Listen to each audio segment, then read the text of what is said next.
States will surely march to the support of the president in his rather strong stand against direct Saddam Hussein. Chairman Ike Skelton told 90 tonight with Farland Chang's profile of the People campaign led by Senator Madeleine Bordallo and her running mate, former Senator Ping Dueñas. Her detractors say she is trying to ride the coattails of her late husband's popularity and charisma, but she hopes voters will view her on her own merits as a three-term senator and the one with the highest votes ever on Guam.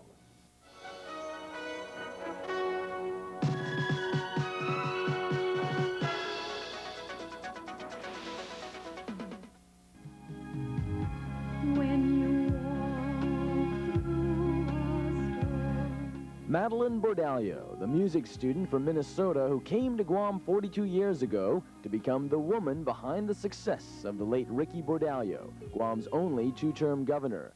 She helped to host many world leaders, including women such as Britain's Margaret Thatcher and the Philippines' Corazon Aquino. Their photos stand in her senatorial office as a reminder to her critics who say no woman, especially a non-Chamorro, can become Guam's governor. I think women are competent. They're running the affairs of their government all over the world. Right next door in the Philippines, we have a housewife. She's now leading millions of people.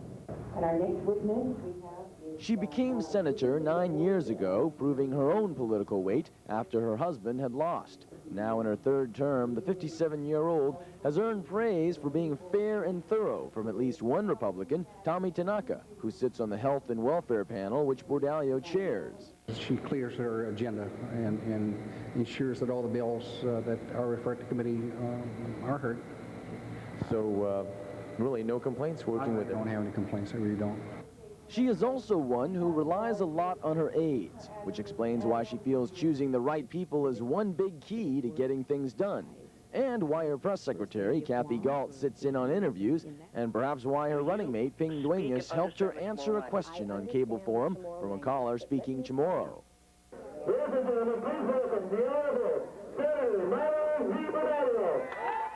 Another reason why her supporters, like those at this pocket meeting in Deno2, chose her at one time the most highly voted senator stems from her attention to details, the little things like returning calls and showing up to people's events, like this woman's. When my father died, I just asked that something, but she came, she helped. Bordallo suffered her own family tragedy more than 6 months ago when her husband killed himself, just before going to prison for tampering with a jury in his corruption trial. But she feels his spirit has helped her to survive. It's made me a stronger person, and I credit him for much of my experience and what I know about politics today. And I'd like to think that if elected, I would be carrying on the dreams and his plans for his people. Many people support Madeleine because they loved Ricky. According to one of her allies, that supporter says she has good one-to-one skills. But he adds that she lacks the charisma Ricky had, which empowered him to debate anyone. Though she declines to debate Sablan Regis, her energy level stays high. She says she works 15-hour days during the campaign. That leaves her little time to watch TV, exercise, or read outside of legislative work. Instead, she saves her energy for public speaking. We know that we can do a better job of running this government than what's being done right now. And the biggest job she feels she can do better than Ada Blas is controlling development. The power outages, the water problems, the sewer problems, our people not being able to afford land or being able to build an affordable home. I mean, I don't call that being better off. Bordallo feels her message will sink in with Guam's ethnic groups, the young and the old. Insiders, like Speaker Joe T. San Agustin, say she needs to get the pivotal independent voters who don't even attend pocket meetings. Bordallo calls them the yuppies. Bordallo has chosen the theme People for People. It's a way of her showing concern for culture and tradition amidst a time of growth and change. Now, whether the people embrace that message and turn this former First Lady into the First Lady Governor, we'll see in 5 days. In Agana, Farland Chang, Cable News. Tomorrow night, Jane Flores. And the continuation of our candidates' profiles, the Sablon Regis team. Senator Carl Gutierrez, the chairman of the Ways and Means Committee, and his staff are busy tonight working on a massive amount of financial facts and figures in preparation for... They were 20,145. Monteros. Hey, the four-door with every extra you can think of was 21,295, 4,000 off. Now, get a load of this. This car now is 17,295. Beautiful, looked like a Rolex watch, guaranteed for a year, gorgeous for only you coming in and asking for it when you buy a new car. We love you. Anything in trade, pigs, chickens, and goats. Welcome to the award-winning cable news with the latest local, national, and international news, weather, and sports information. Now the most comprehensive news organization on Guam and in the Northern Marianas, the Cable News Team. Good evening, everyone. Welcome to Cable News. I'm Kevin Kerrigan. Hafa, I'm Carlotta Leon Guerrero. Thank you for joining us tonight. Topping our news tonight, members of Guam's Tax Commission voted today to support a U.S. Congress plan to extend the deadline for Guam to come up with its own tax code. The members also voted to write the U.S. Treasury Department that they would like a previous agreement between Treasury and the governor to be declared null and void. The body, chaired by Chairman of the Ways and Means Committee, Senator Carl Gutierrez, estimates that it will probably take a year or more for the commission to plan out some changes for Guam taxpayers. Jerry Lyons reports. For a major portion of today's meeting, members of the commission talked about procedures, this being the second time that the body has met. The chair, Senator Carl Gutierrez, and vice chair, Reverend Tax Director Joaquin Blas, led discussions with members on creating a new tax code and letting federal entities know that a former federal government GovGuam agreement on taxation should be voided. The amendment would do this, okay? What the amendment would do is that the existing code, now, the mirror code, as we see it, would remain in effect until this commission adopts and is ready to implement our own code. But we're going to miss a chance. We're going to miss a chance of having our own tax code immediately January 1st without including everything that the federal government would. No, we won't. If that thing passes now, it would be the status quo. I mean, yeah, but everything. No. That's what the exceptions that Dave's talking about in the Organic Act, and that's out. Members also voted to tell Congress and the Treasury Department that the former Treasury Department Guam Governor Agreement on delinking should be voided, that the GovGuam mirror tax system of the federal government should be extended until the members of the commission can create a different one for Guam. That the commission continues its work in actually, for the next 5 years, developing this tax code to give to the legislature. We don't have to say it's out of our hands and the legislature can do what we want. I think by law we can mandate that we continue as a group to provide the rewriting of the tax laws for replacement. The commission meets at 9 o'clock tomorrow morning at the legislature to work on hiring tax attorneys, economists, certified public accountants, and a public information officer. In Agana, Jerry Lyons, Cable News. The Palace Hotel on Oka Point in Tamuning is hiring and training employees in preparation for its spring opening. Cable News talked with company officials about how the hotel will impact Guam's tight labor market. The Palace Hotel will open its doors for business early next year, and Guam's tight labor market is sure to get even tighter. $90 million will be spent on construction and outfitting the Guam Palace Hotel, just one of 19 in the Friendship Hotel Group out of Japan. The just about completed 403-room hotel will need over 600 employees if they hope to offer the quality of service that their reputation demands. The rest of the hotels fear that they will lose trained employees to the new kid on the block. Sam Hashimoto, special advisor to the hotel's top management, says it's not the hotel management's intention to go on a raiding party. He explains where the employees will come from. Well, at least we need about 600 employees. Yeah, and I think the majority will come from the Micronesian country and from the locals too. Are you going to do a raid on the other hotels? No, we're not. So we're not raiding anybody.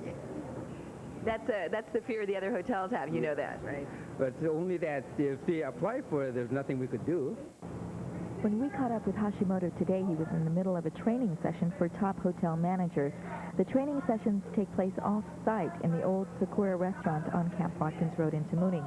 Training for the rest of the employees will begin in November. Hashimoto says the palace is bound by its qualifying certificate to hire local residents at every level of employment. Well, you see, we only have about 14 to 15 people from Japan. It's not much compared to the number of the total number. They've all been trained. They have worked in the Palace Hotel for many, many years. So they are all qualified and they know what they are doing. The hotel's general manager is Akio Saito. He's been overseeing the construction and staffing of the hotel since his hiring in October of last year. The water in East Agana Bay is blue and clear today despite nearly a month of soil runoff from nearby construction projects. Cable News viewed the bay from atop the Palace Hotel with biologists from the Marine Lab today. Soil erosion from nearby construction projects are jeopardizing the ecological balance of East Agana Bay, according to EPA officials who have begun issuing citations to contractors working in the area. Although the water looks clear today after a month of steady rain, Barry Smith with the Marine Lab says the soil erosion problem is still there, and he explains why. Because there's only one outlet to the sea in this end of the bay, we have a sedimentary environment, so that any sediments transported either across the reef or from the shore, from the land, tend to settle out right here in this portion, this end of the bay, so that gradually it will fill in if we don't do something to control erosion and the production of sediments coming into the bay. Soil runoff from construction projects are not the only problem plaguing the ecosystem in the East Agana Bay. There are other factors causing concern among environmentalists. Several sewer outlets empty into the bay as well. From the rooftop, it's apparent that a delta is forming in front of the mouth of two of the outlets. One is on Duncas Beach and the other on Marine Drive in East Agana.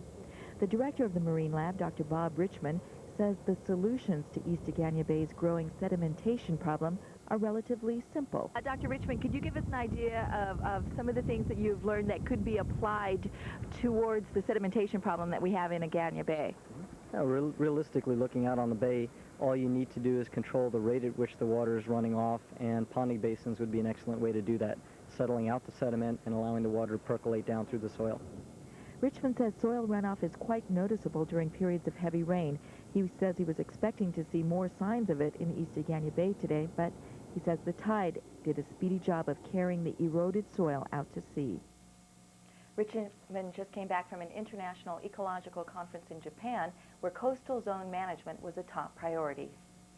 5 months after Cable News first reported on internal problems at the Guam Army National Guard, the critics who led the charge say the Guard has improved. Farland Chang reports the critics add that the National Guard Bureau in Washington also plans to help out by sending some permanent staffers within a few months. Involving Army. According to high-level sources within the Guam Army National Guard, the morale of its 500 soldiers has improved drastically in the months after Cable News first reported on problems within the Guard. The sources had originally blamed Adjutant General Edward Perez for damaging morale through his leadership and favoritism, charges the general spokesman has repeatedly denied in the past. But the critical sources now say Perez has changed many of his ways.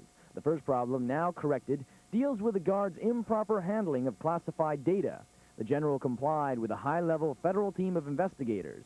They had urged the general to cut down the number of people with access to such data. At the time, nearly 1/3 of the Guard had such access. After the federal team gave some review classes, Washington then lifted its ban on secret data to Guam's Guard. Sources say the general has also corrected a second complaint, namely the shuffling of officers from their field of expertise into other fields. They also say the general no longer micromanages as much as before, and that he allows people to do their work more independently. It's a good sense of saying.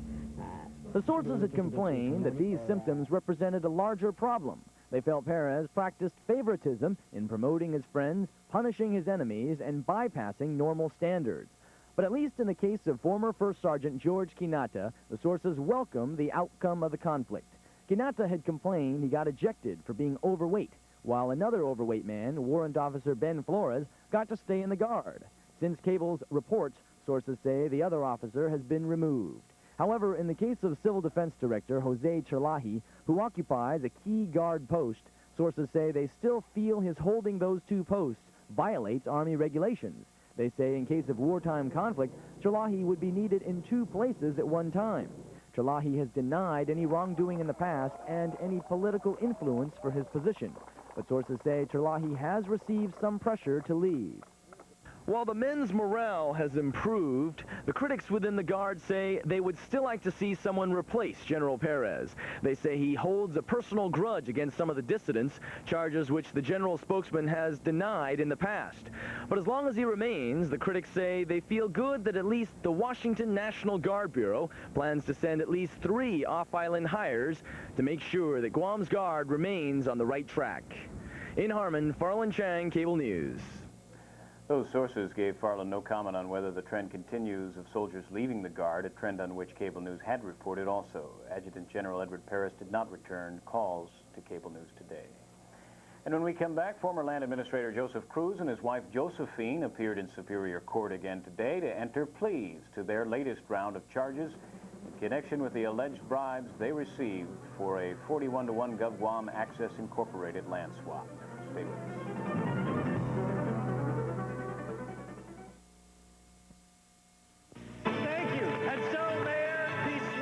Flowing currents create energy, which in turn creates power, which in turn brings electric light to every house in the valley. That's very impressive, Cal. And that's the price. We'll take anything in trade, pigs, chickens, and goats. Hey, I need those pigs. Christmas coming up, and we're going to give the kids a big party. So if you got pigs, bring them in. If you got a car, bring them in. No mother-in-laws, please. And remember, we love you, and we'll give you a look-alike Rolex. It's not a Rolex, but it looks like one, absolutely free with every car. We love you, Guam. Welcome to the award-winning Cable News with the latest local, national, and international news, weather, and sports information. Now the most comprehensive news organization on Guam and into Northern Marianas, the Cable News Team. Happy day, everyone. Welcome to Cable News. I'm Carlotta Leon Guerrero. And I'm Farland Chang. Thank you for joining us tonight. The USS San Jose, a Guam-based combat stores ship, sails tomorrow morning for the Middle East hotspot.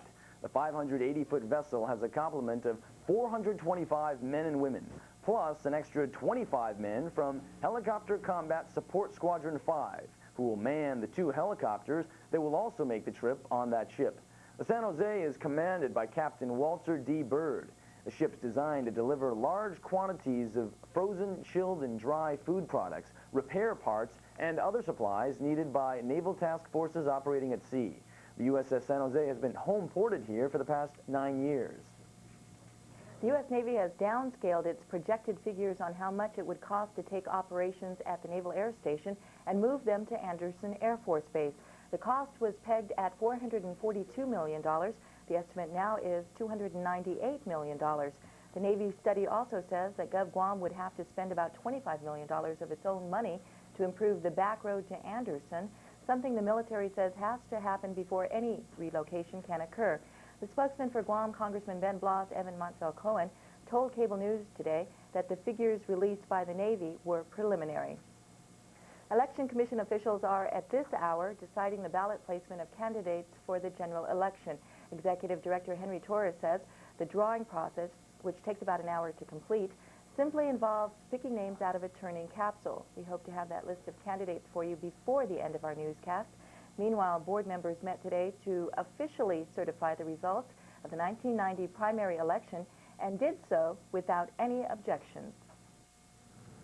All in favor, say aye. Aye. Opposed, do likewise. And at this time, I would like to, Henry, to please circulate for signatures for full certification.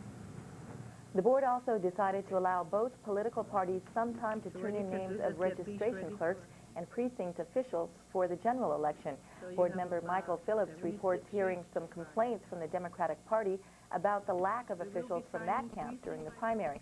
Chairwoman Gloria Nelson says she'll recommend some minor improvements for the general election, but Nelson says that for the most part, the primary was very successful. The young man who helped his uncle Richard Kituto kill an innocent victim is a free man tonight. Michael Kituto could have received up to 25 years in prison. Michael Kituto, as I said, could have received up to 25 years in prison for helping his uncle murder 16-year-old Melanie Cruz last year.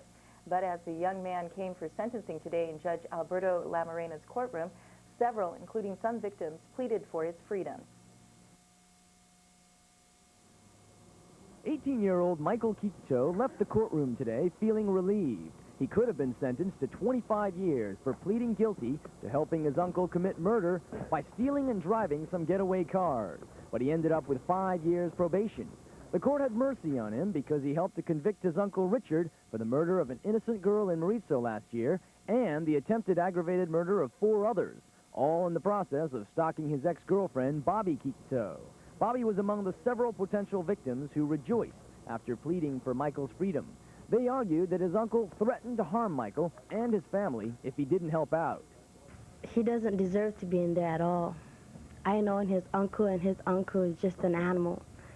And he has his own mind, but if someone's being threatened by, in that kind of situation, then I don't think it's necessary for him to go into prison.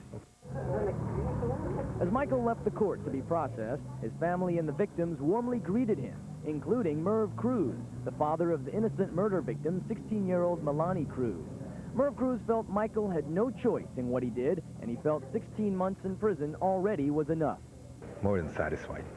Why? More than satisfied. Now at least I see justice is done the right way. And now that's a lesson for everybody to learn. What was the saying? You do the crime, you serve the time. Well, somebody here, in Michael's case, he didn't do no crime, but he served time. Now that's something we should all learn. The victims in this case asked the chief prosecutor to drop the case entirely against Michael Kikito. Chief prosecutor didn't do that, but she did ask for mercy. She hasn't done that often, but she felt it's justified in this case. Michael Kikito has been at risk from the moment he was talked into participating in this murder all the way till even today, and perhaps for the rest of his life. He had been threatened in the lockup and so forth by other members of the family. Prosecutor Gatewood wishes Michael would have spoken sooner before his uncle killed, but she feels good that his uncle, the main culprit, will serve as an example to others. That, hey, if you're going to do these type of crimes, then you're going to go down for a long time. And Judge Diaz sent that message by imposing a life with no parole plus 85 years consecutive. That's a very strong message. As for the younger Kikito, the judge did sentence him to 13 years, but the judge suspended that time unless he breaks his probation. In the meantime, Kikito must also serve 1,000 hours of community service and pay more than $10,000 in fines. Chief Prosecutor Gatewood adds that the uncle's case also sends a signal that juries will accept no defense of insanity if someone like Richard Kikito murders with intent and premeditation. Also in Superior Court, Sonia Gamboa pleaded not guilty today to charges of criminal sexual conduct as a first-degree felony. She joins her husband and his brother in pleading not guilty. The charges are in connection with the alleged rape of a minor under 14 years of age last May.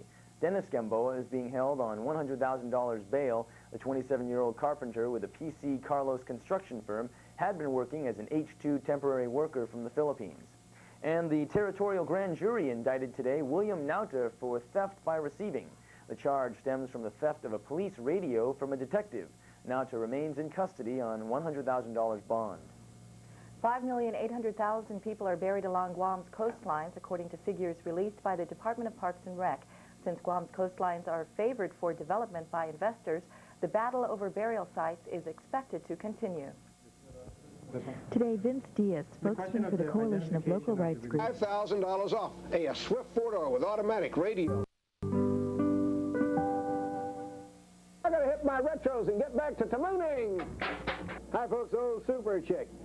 Like I said on the other ad, new car prices are falling, and we've got to get, because we're going to take trades on those cars, even though they're down to zero. I'm telling you, $3,000 to $5,000 discount on new cars this weekend is going to clean this place up, and we're going to take trades. I got to get rid of trades. 87s as low as $29.95, 88s $39.95, 86s $19.95. Hey, 1990s as low as $65.95, loaded to the gills with everything that money can buy on it. Everything. I'm talking about, I just can't name them all. Everything you can put on a car is on it, and that's the price. We'll take anything in trade, pigs, chickens, and goats. Hey, I need those pigs. Christmas coming up, and we're going to give the kids a big party. So if you got pigs, bring them in. If you got a car, bring them in. No mother-in-laws, please. And remember, we love you, and we'll give you a look-alike Rolex. It's not a Rolex, but it looks like one, absolutely free with every car. We love you, Guam. Welcome to the award-winning cable news with the latest local, national, and international news, weather, and sports information. Now the most comprehensive news organization on Guam and in the Northern Marianas, the Cable News Team. Good evening, I'm Farland Chang. Welcome to the Saturday edition of Cable News. We've been following this story for the past hour and a half now. Continental Airlines has no comment on what happened when several pieces from one of its airplanes fell off as it departed from Guam just shortly. More than a dozen eyewitnesses reported seeing at least 3 large chunks of a Continental plane falling and landing in Harmon near Chuck's Steakhouse. These pictures just taken. This is about a block away from Chuck's Steakhouse over in the construction area nearby. Police and fire crews have roped off the area. One of the 7 mid-pack construction workers in Harmon, Dan Houghton, described it as a DC-10. He adds that the parts look like skin or engine parts falling off and landing on the ground. And reports on the police scanners say airport workers are preparing for an emergency landing. Jeff DeMala was at Tumon Village Apartments when he saw the pieces fall off. He gave us a call, and later on we hooked up with him to find out what he saw firsthand.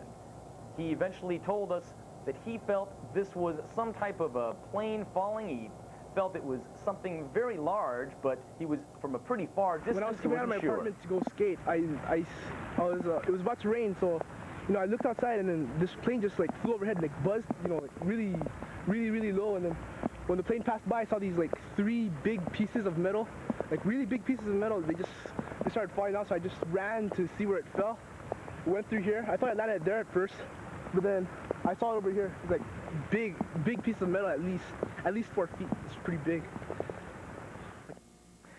We also have other reports from the police scanner that say the Continental plane is from Flight 1967 and that a Navy P-3 reconnaissance plane from Naval Air Station is trying to assist that plane in landing. We'll have details as we arrive in finding out what exactly happens.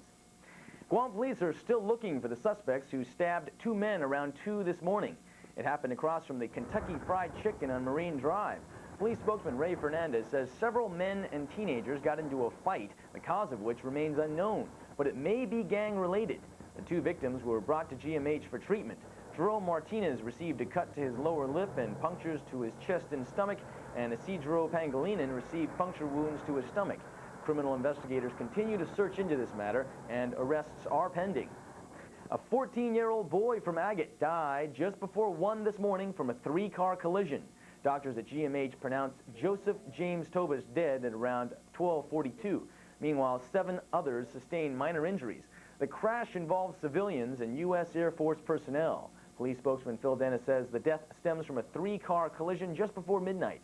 It happened on Route 15 by Anderson South. A Mazda moved onto the oncoming lane, striking a Dodge Colt, which was then struck by the car behind it, a Hyundai Excel. 5 men remain confined at Rosario Detention Center tonight after police arrested them for rioting, among other charges. At the Adelup complex just before 11 last night, 2 officers approached the driver of a pickup who was unsafely carrying a passenger in the bed. Police say some members of a group of about 50 others nearby came over and began harassing the officers, insisting they had the right to be at Adelup.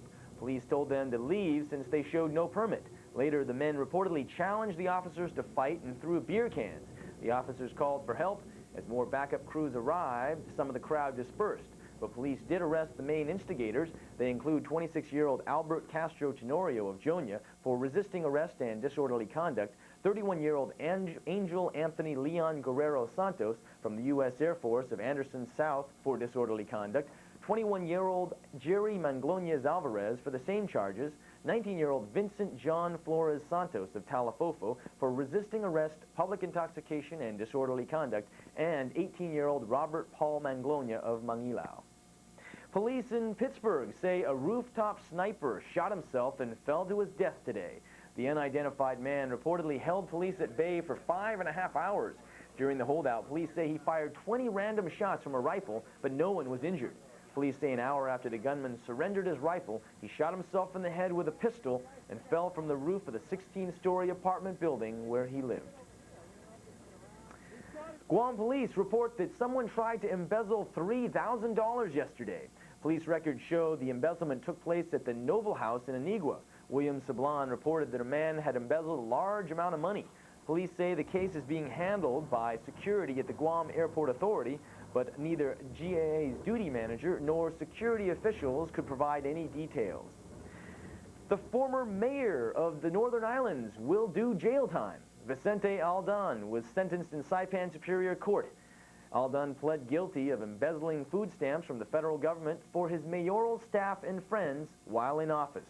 Today, the prosecution called him a greedy elected official and a crook. Aldan's attorney says he should not go to jail because he didn't personally profit from the food stamps.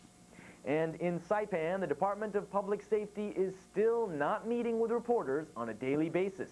Saipan Cable News sent reporter Pamela Mathis to get yesterday's news, but the public information officer was not there. Ever since Tuesday, the department cut back media access to only once a week. But today, Saipan Cable News did make an official request to at least check the daily police blotter, log, or bulletin. Police Chief Joe Castro looked into it and says, we may do that. So Cable News will continue to let the public know what's going on through the police bulletin. In world news, President George Bush is on his way to Helsinki, Finland tonight, where he'll meet Sunday with Soviet leader Mikhail Gorbachev to talk over the Persian Gulf crisis. Steve Handelsman has the latest on the Middle East. The U.S. women and children arrived in Amman, Jordan, with horrifying stories of survival in occupied Kuwait. People are very terrified. They're beating people, they're bombing, they're shooting. There's no medicine. They need help badly. No more medicine. They're taking all the hospital equipment out of Kuwait now. They're taking children out of incubators. Babies taken out of incubators. I was going daily from house to house, and I heard they were searching homes. My husband put me in a car, and we went from home to hide out. It was just terrifying. Meanwhile, today, the exiled emir of Kuwait said he'll help pay for the U.S. buildup in the Gulf.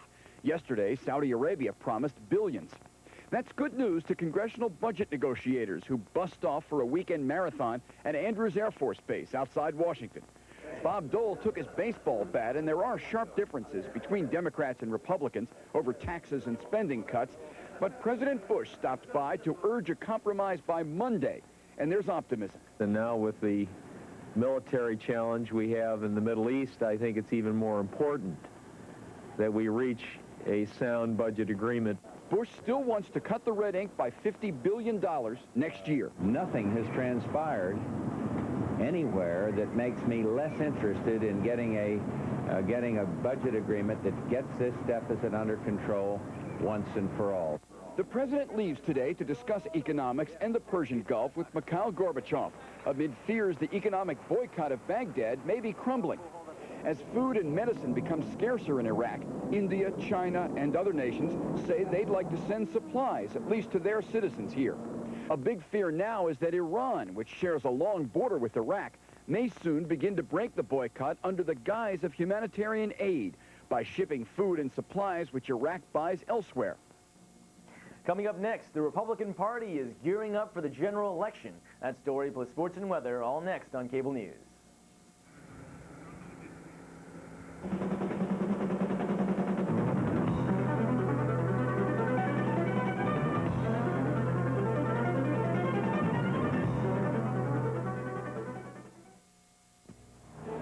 What do you have?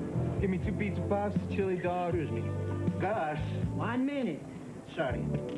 Give me 2 pizza puffs, a chili dog, a large... Hey, Lord! Gus, I told you, to be hot dog kings, we need lots of Bud Light. Not Bud Light? If you want the one light that outshines them all, ask for Bud Light. Now what do you think? It's beautiful. Because everything else is just a light. Hey, what about my pizza puffs?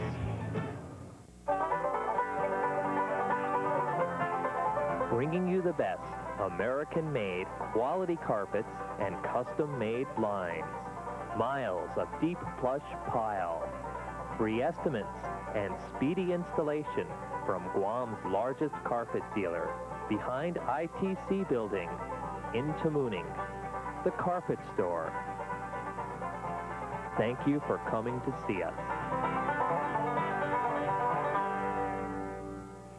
1 week after the primary election, the Republican Party tried to show it is united.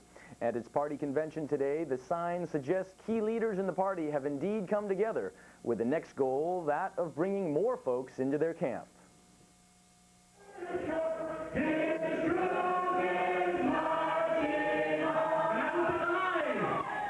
Inside MU Lujan School in Jonia, Lieutenant Governor Frank Blas led the Republicans in singing the Battle Hymn of the Republic, flanked by former Governor Paul Calvo and Governor of the CNMI, Larry Guerrero. Their singing together conveyed to the 364 delegates that the party had united. Previous rumors that the Calvo-Tanaka faction of the party had not backed the Ada Blas team were denied by party chairman Phil Flores. Well, it's a bunch of baloney. Of course, those who are saying that are those on the other side who want to create division on our side and want people to think there's a schism on the Republican side. Just because there's one on the Democratic side doesn't mean there has to be one on the Republican side. Indeed, Calvo came out before a loud ovation from the crowd. He and Tommy Tanaka were noticeably absent from much of Ada Blas's primary campaign, but today he spoke of them making history. The first one to ever be re-elected.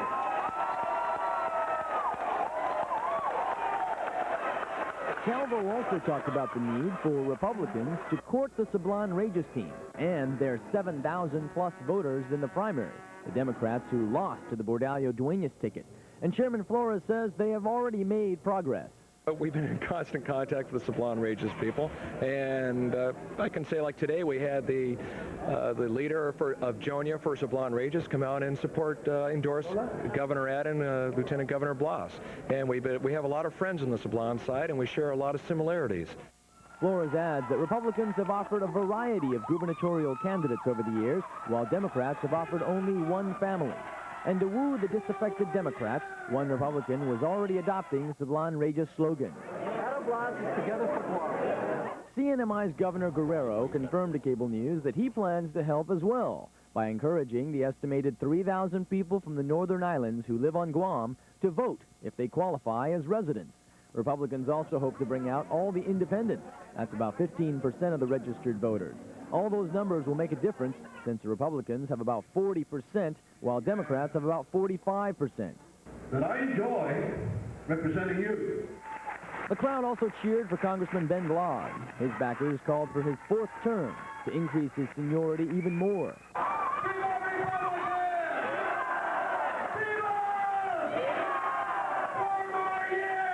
The crowd also cheered 21 and 91 as they pushed for their slate of 21 senators to become the majority in the legislature.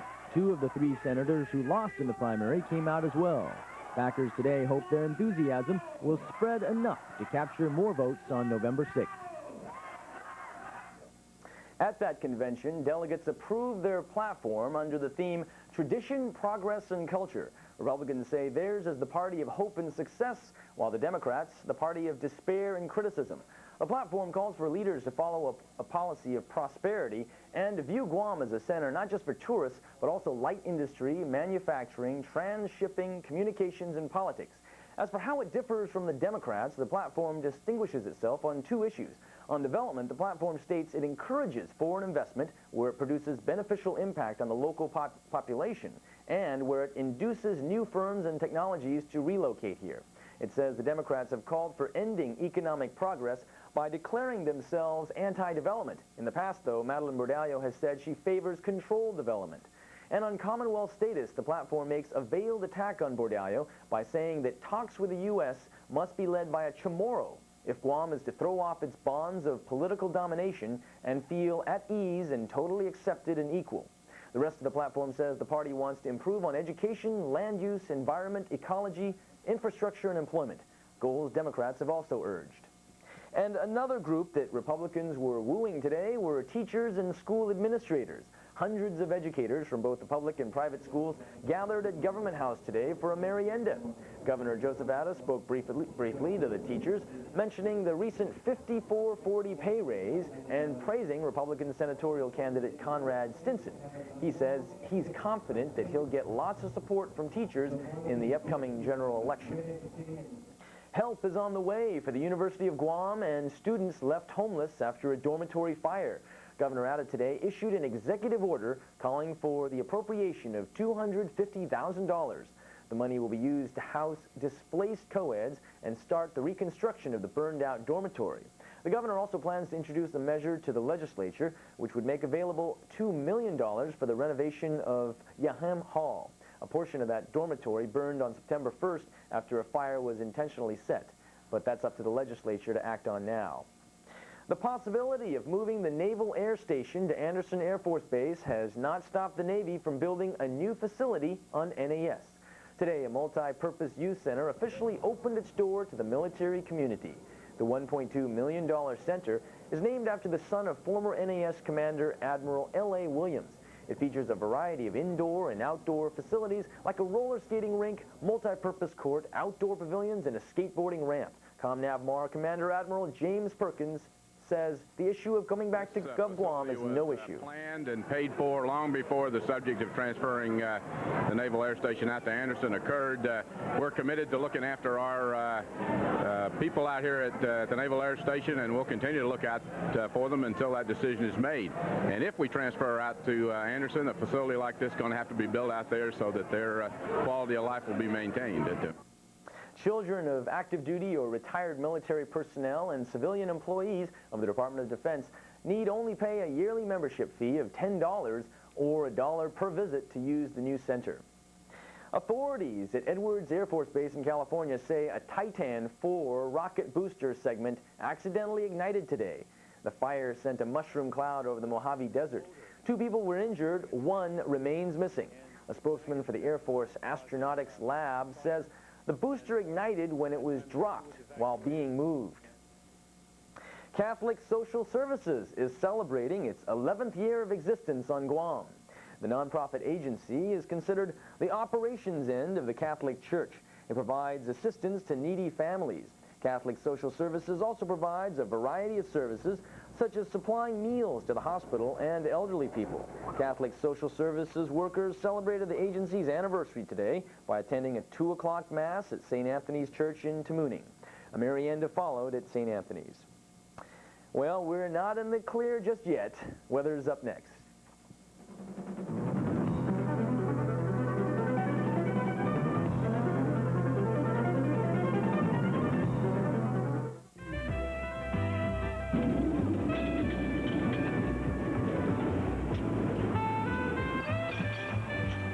In America's cities, people look forward to the end of the day. It's when they get a chance to relax, unwind, and enjoy themselves after a hard day's work. 7 Crown has always been part of that enjoyment. For nearly 40 years, it's been America's most popular whiskey. 7 Crown. It's America's whiskey. Hi, I'm Patty at Jerry's. We've got specials and new arrivals at Jerry's. We have girls' leggings by Bonnie Dub and other brands. Many different colors for the low, low price of $3.99. We also have girls' jeans, acid wash, blue and black, sizes 7 to 14 for the low, low price of $9.99. Just arrived. We have girls' overalls by Sanroy, sizes 4 to 6X, $17.98, sizes 7 to 14, $19.98. Come down to Jerry's and see these specials and new arrivals. You'll be glad you did. We had partial sunny skies today with just a few moderate showers during the afternoon hours. Right now, temperature is 85 degrees. Winds are coming from the east at 5 to 10 miles an hour. Barometer is reading at 29.4, and the relative humidity is 62%.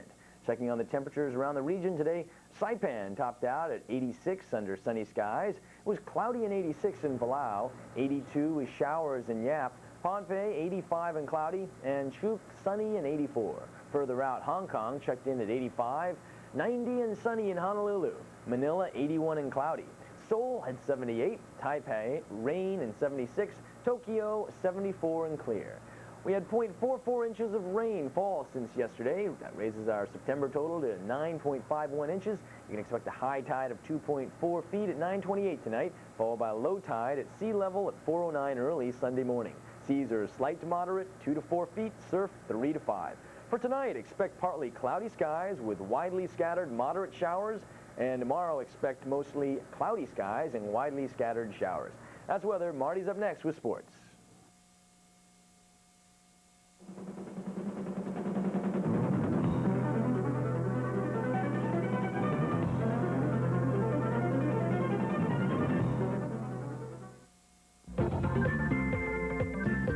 Oh no, who made this mess? It's okay. My Toshiba washing machine can get even big loads of laundry clean. Plus, thanks to the convenient wash timer, I can clean the room while the wash is being done. The Toshiba cleaner sweeps even invisible dust. And this one-touch dust disposer leaves your hands clean. Toshiba is the housewife's friend. Toshiba, available at Micropack Incorporated. Genuine Draft presents Yesterday, a tribute to the Beatles. Co-sponsored by the Pacific Star Hotel. Yesterday, 2 shows, one night only at the Pacific Star Hotel's Chamorro Ballroom. Friday, September 14th at 7:30 and 10:30. Yesterday, with stars from Beatlemania and the Las Vegas hit show Legends in Concert.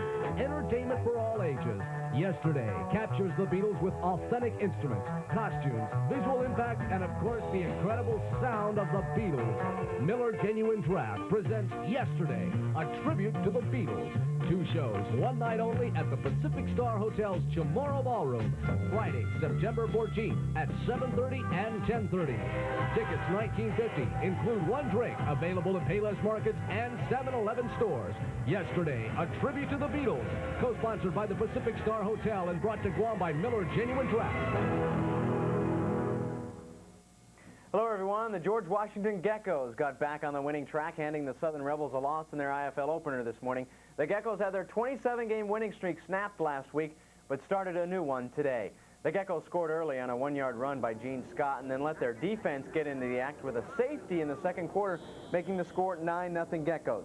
1 series later, the Rebels were forced to punt from their own end zone. It was almost blocked, but they got it off, and John Bolanico took it at the 30, went down the right sideline, and took it all the way in for the score. Only a clipping penalty brought it back. It didn't matter because 3 plays later, they were back in the end zone as Sean Chaparro busted up the middle from 9 yards out, making it 15-0. That was the score at halftime, and GW held on in the second half to post their first victory of the season, winning it 28-0. Now, last night, the JFK Islanders got their season off to a great start as they shut out the GCC Tradesmen 19-0. Quarterback Ed Chargaloff connected on a couple of touchdown passes to Jason Iriarty, both of them coming from 13 yards out. Jerome Faring also scored on a 4-yard run. The Islanders' defense swarmed all over the Trade, holding their running backs to under 50 yards rushing. The Trade didn't get their first down until the second half. GCC drops to 1-1 while JFK is at 1-0. Tonight, Father Duenas hosts Simon Sanchez. That game can be seen on Cable Channel 9 beginning at 7 o'clock. Well, the Toyota Dueling Doubles tennis tournament finally finished after 3 weeks of rainouts. Rain halted play on a couple of occasions today, but nothing lengthy. In the men's open division, the team of Davey Hairston and Dave Smith were easy winners over Nigel Kent and Dave Newhall. Scores were 6-2 and 6-3. In the men's B final, the duo of Ansonid and Antolin won a 3-set struggle against Ernie Galito and Franz Rexid. Ansonit and Antolin rallied to take the match 2-6, 7-5, and 6-1.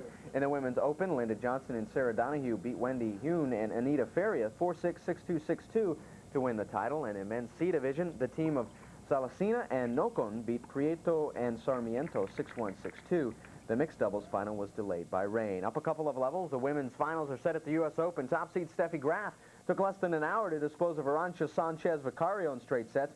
Graf's power was just too much, winning at 6-1, 6-2. She will now face Gabriela Sabatini in a rematch from 1988. Sabatini won a marathon from Mary Jo Fernandez. The two battled for over 2.5 hours before Sabatini prevailed 7-5, 5-7, 6-3.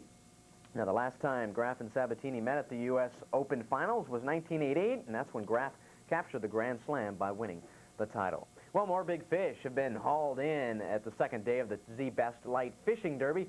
Early this morning, the boat Z-Best hauled in the tournament's second biggest marlin, a 309-pounder.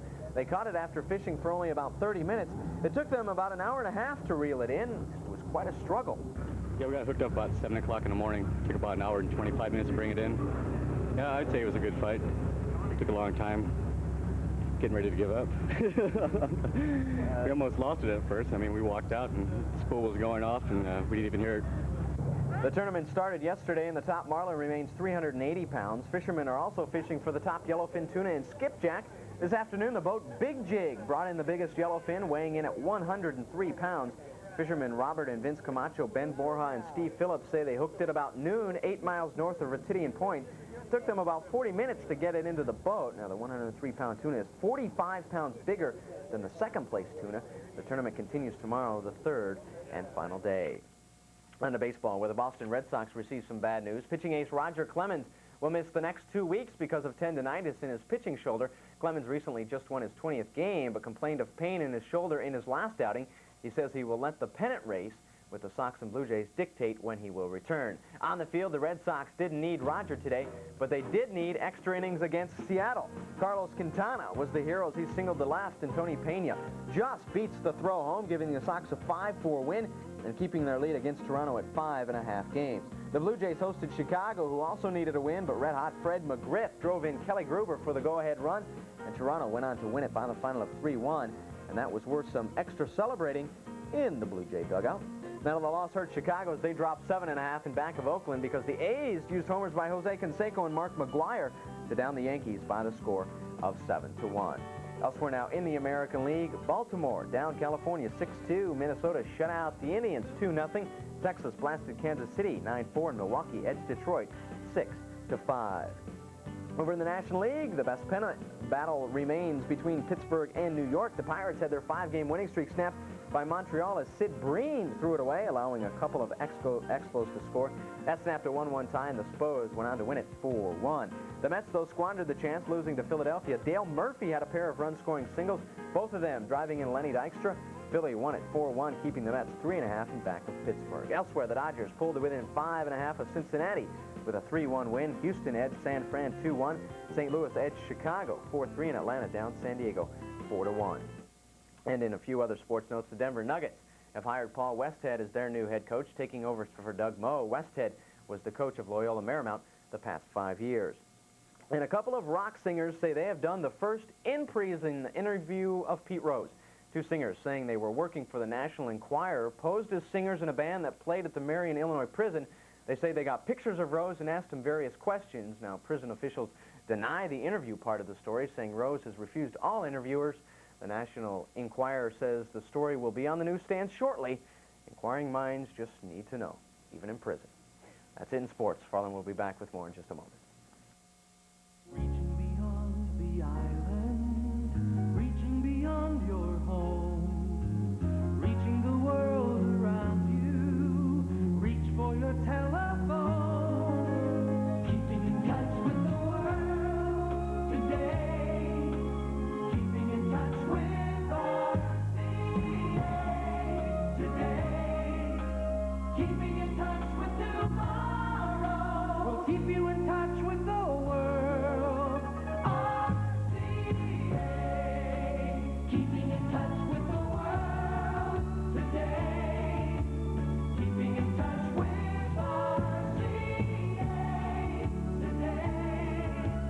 Keeping in touch with tomorrow. We'll keep you in touch with the world. RCA.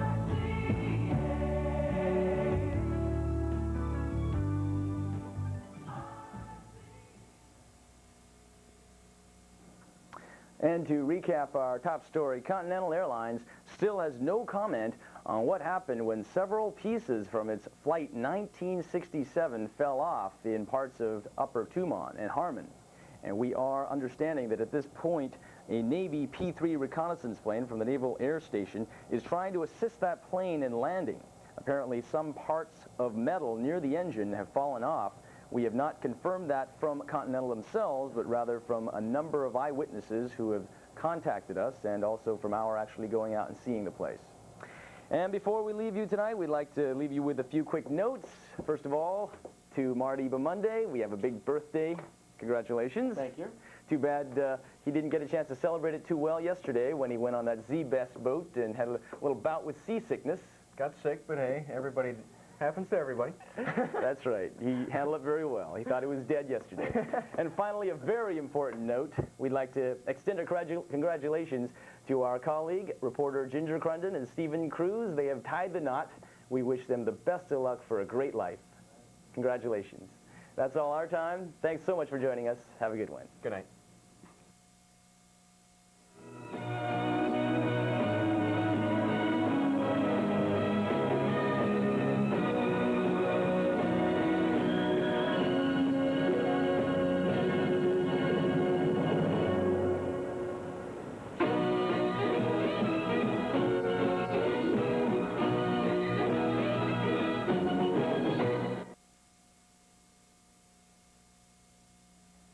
Goodness gracious, great balls of fire. There's a code of ethics now for all the Elvis actalikes to protect the king's image.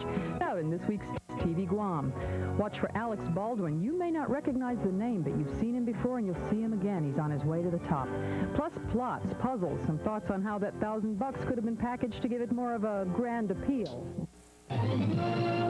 Welcome to the award-winning cable news with the latest local, national, and international news, weather, and sports information. Now the most comprehensive news organization on Guam and in the Northern Marianas, the Cable News Team.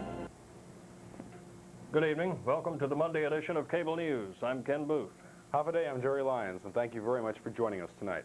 At the top of our news, two specialists tell Cable News today that they find Senator Bel Ariola's recent comments on doctors and abortion procedures here bordering on slanderous. The two doctors are the highest officers in Guam's OB-GYN Association, and in response to Ariola's charges, they say that GMH has excellent records-keeping procedures, and they would like to hear about allegations that doctors are charging women for abortions that never took place.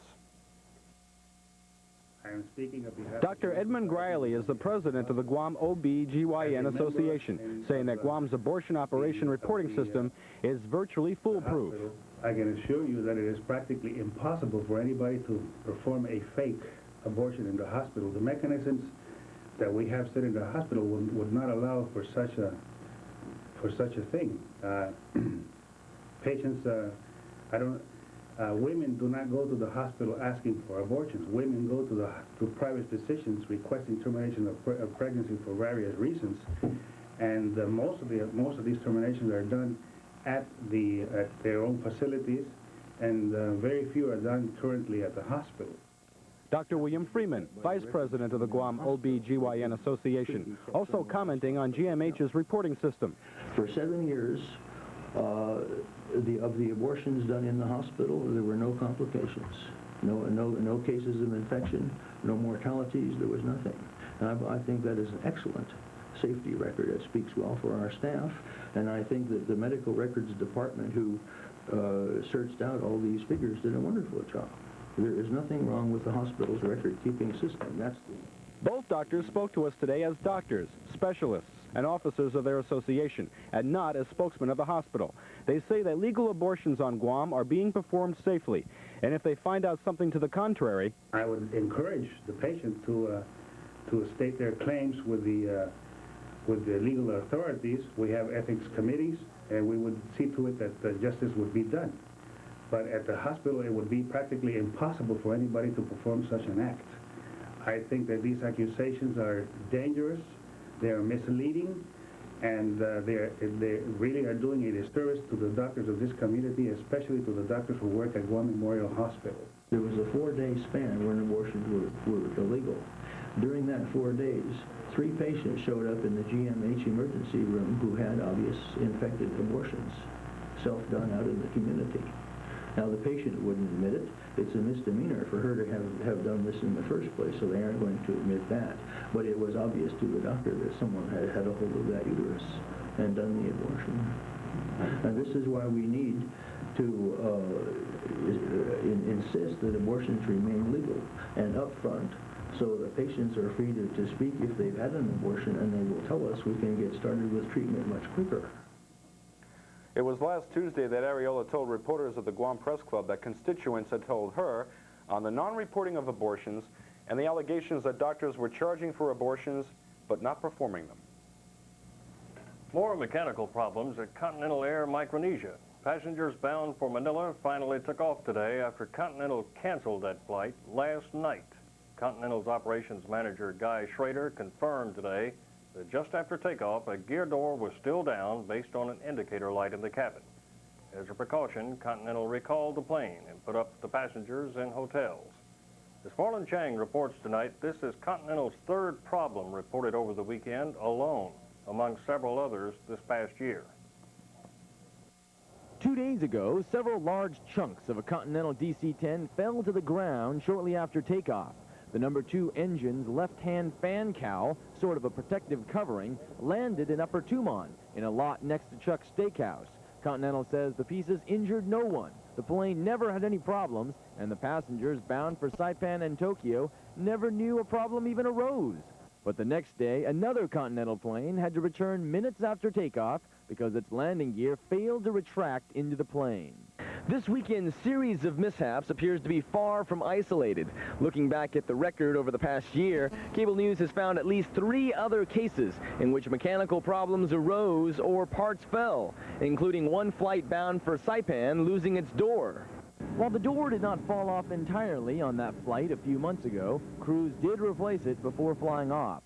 And then 6 months ago, a Continental plane suffered a close call in the air. Just after Flight 959 took off, the crew reported one engine failing, and passengers reported seeing smoke and sparks out the windows. Ground crews had to prepare for an emergency landing. And then 10 months ago, over Agana Springs, another case of falling parts. The flap of the left wing of plane number 476 had been fully extended upon arriving into Guam, but it fell off before the plane landed. Continental found the honeycomb portion of that wing had failed, but the flap remains missing, so no one could ever say whether some outside object caused the flap to fall. Continental maintains, though, that the 18-year-old plane was not old because it had new parts, that it never had any trouble, and that no one was injured. Continental Operations Manager Guy Schrader today declined to speak on camera, saying he was busy working with the Navy and finding missing parts. But he did say that despite these mechanical problems, the Federal Aviation Administration has given no citations to Continental Air Mike for any negligence. He says these cases are unrelated and random, except they are the byproduct of use. Air Mike says it hopes to submit its report to the FAA in Houston this week as soon as its people finish investigating. In Upper Dumont, Farlin Chang, Cable News.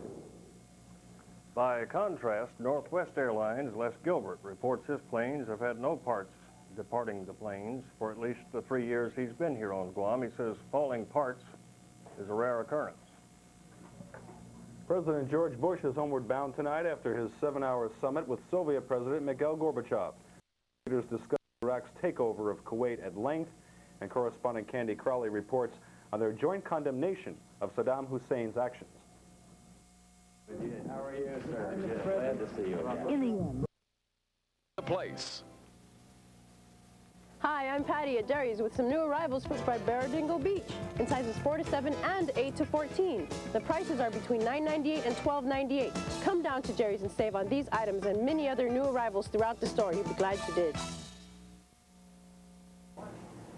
Good evening. Stocks in New York declined on Alan Greenspan's talk of easing interest rates, and the dollar fell as well. The Dow Jones Industrial Average lost 43.07 points to 2,582.67 on volume of 124.89 million shares, and breadth was negative as declining issues moved ahead of advancing issues by a 5-2 margin. Internationally, Japan's Nikkei fell 141 points to 25,075. Germany's FAS index declined 15.3 points to 1,582.95, and London's FTSE 100 moved lower by 15.2 points to 2,127.1. Among the most active issues, Tandem Computers advanced 1/8 to 11 3/4. Canadian Pacific rose 1/8 to 15 3/4, and Digital fell 2 1/4 to 59 3/8. Precious metals closed mixed as gold gained marginally by 70 cents an ounce to $388.80 for the December contract, and silver faltered. In the PD channel, the Guam Power Authority reported that spill Wednesday morning. As Farlin Chang reports, GPA has assured the Environmental Protection Agency that it has cleaned up most of the spill and that it has a plan to prevent this from happening again. But the EPA may want more. The Guam Power Authority says it has cleaned up the spill of diesel fuel in the PD channel. That spill took place at least 2.5 days ago, but Cable News only learned of it today thanks to a report from a recreational diver. GPA called out the Guam Environmental Protection Agency and the U.S. Coast Guard. Guam EPA's Jim Canto confirms that an unknown amount of diesel oil leaked from an oil tank. It's obviously it is pollution. Canto says the protective wall surrounding the tank, also called a berm, had an open valve that should have been closed. That leaked fuel made it outside the berm through an open gate valve and finally made its way into a drainage culvert and into the backwaters of the channel. The EPA did say the amount is considered a minor spill, with most spilling on land. GPA General Manager John Beneventi adds that the diesel fuel spilled is lighter and easier to clean.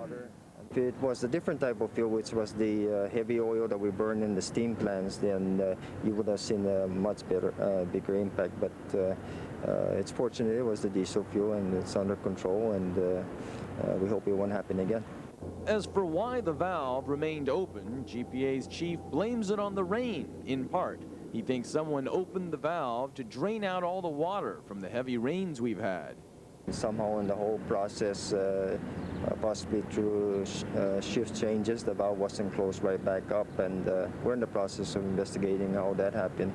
We will maintain a lock of the valve to make sure that whenever it is open, that it's traced to a particular individual and the like. Although the Guam Power Authority has cleaned up most of its damage now, the Environmental Protection Agency says it plans to continue investigating just who left open that valve, which allowed the oil sheen to spill out in the first place. And the EPA says afterwards it may take further action against the Power Authority. On Cabarrus Island, Farland Chang, Cable News.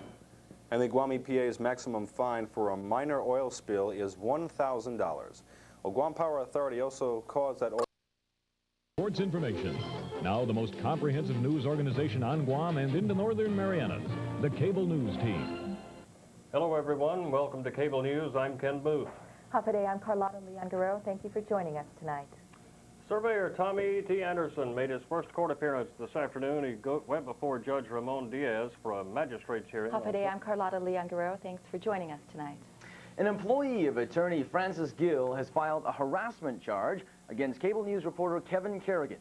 The charge stems from Gill's walkthrough in Superior Court last week when the handcuffed Gill came in to face an indictment charging him with theft of government land. The charge of harassment comes 5 days after Superior Court marshals escorted attorney Francis Gill into the courtroom of Judge Ramon Diaz.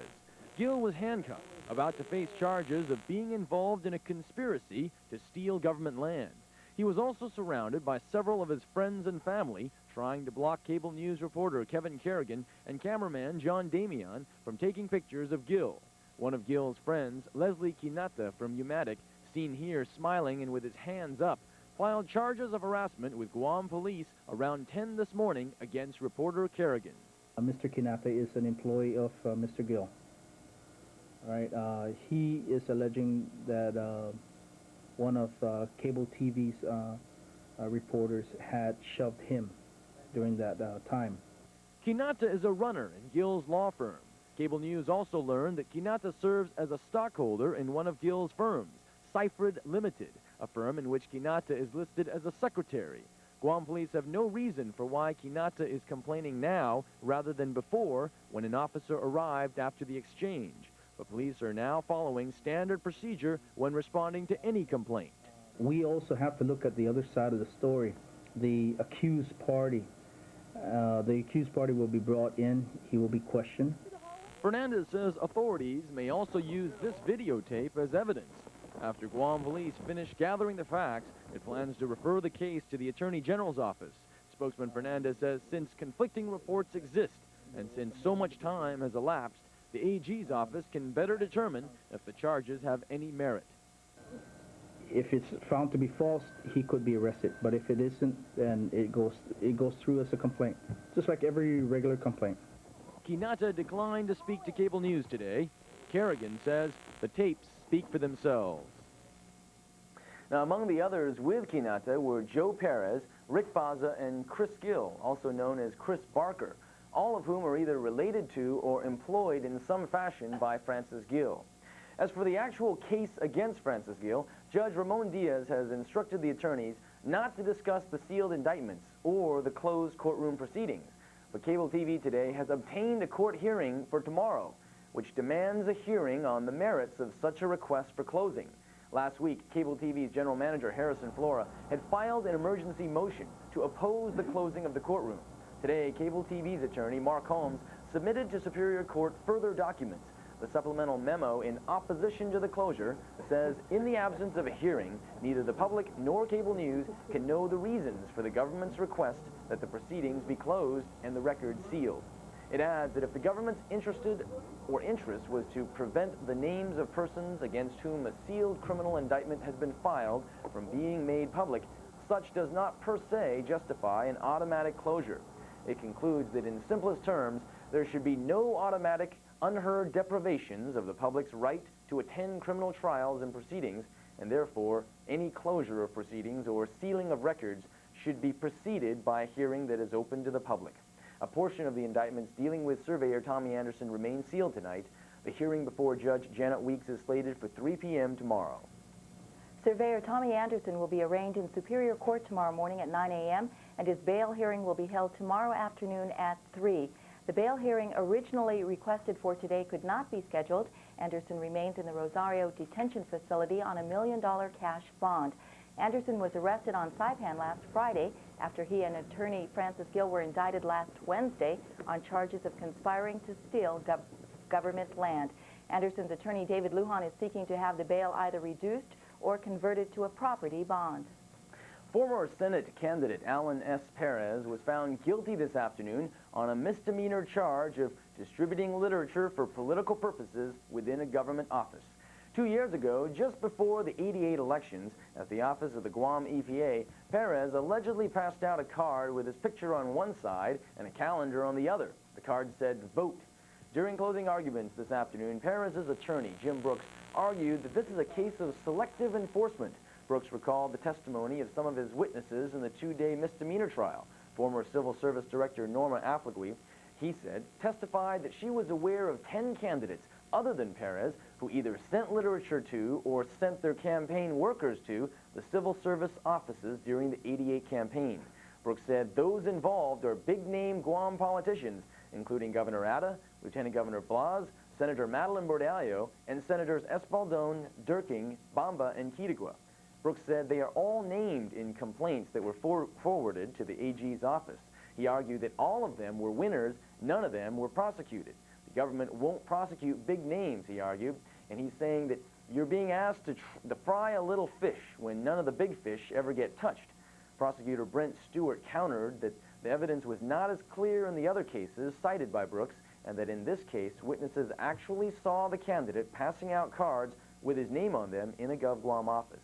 The jury took less than 1 hour to reach their verdict, finding Perez guilty of the charge. As a misdemeanor, the charge carries a penalty of up to 1 year in jail and a $1,000 fine. From District Court today, an arrest warrant was issued for Manuel Buen Mira, who failed to appear for his sentencing on an immigration charge. Mira pleaded guilty to making a false statement on his naturalization application. He said he had never been married when in fact he had. According to the court record, Perez left Guam on his own, fearing deportation. Also from District Court, Luz F. Sigua was given a 3-year suspended sentence and fined $50 for making a false application for permanent residence. Sigua certified on her immigration application that she had never been married before when in fact... Police had found yesterday morning a Micronesian man stabbed to death at the Jonestown Overlook. This comes 2 days after another stabbing outside Winchell's in Agana. Police Chief Adolph Scambaluri on the possible There are some similarities as far as the multiple stabbing on a victim. Both were victims are both Micronesians, and based on our experiences, there's a tendency to find that the assailant happens to be another Micronesian. He adds that the police are still trying to get the victim in the first case to cooperate with the police. No identity yet on the second victim. The U.S. Navy is still probing into reports from Tinian about public works crews destroying ancient Chamorro settlements. Meanwhile, as Pamela Mathis reports, Tinian's mayor is defending himself. We're flying over Tinian's North Field. All this land is leased.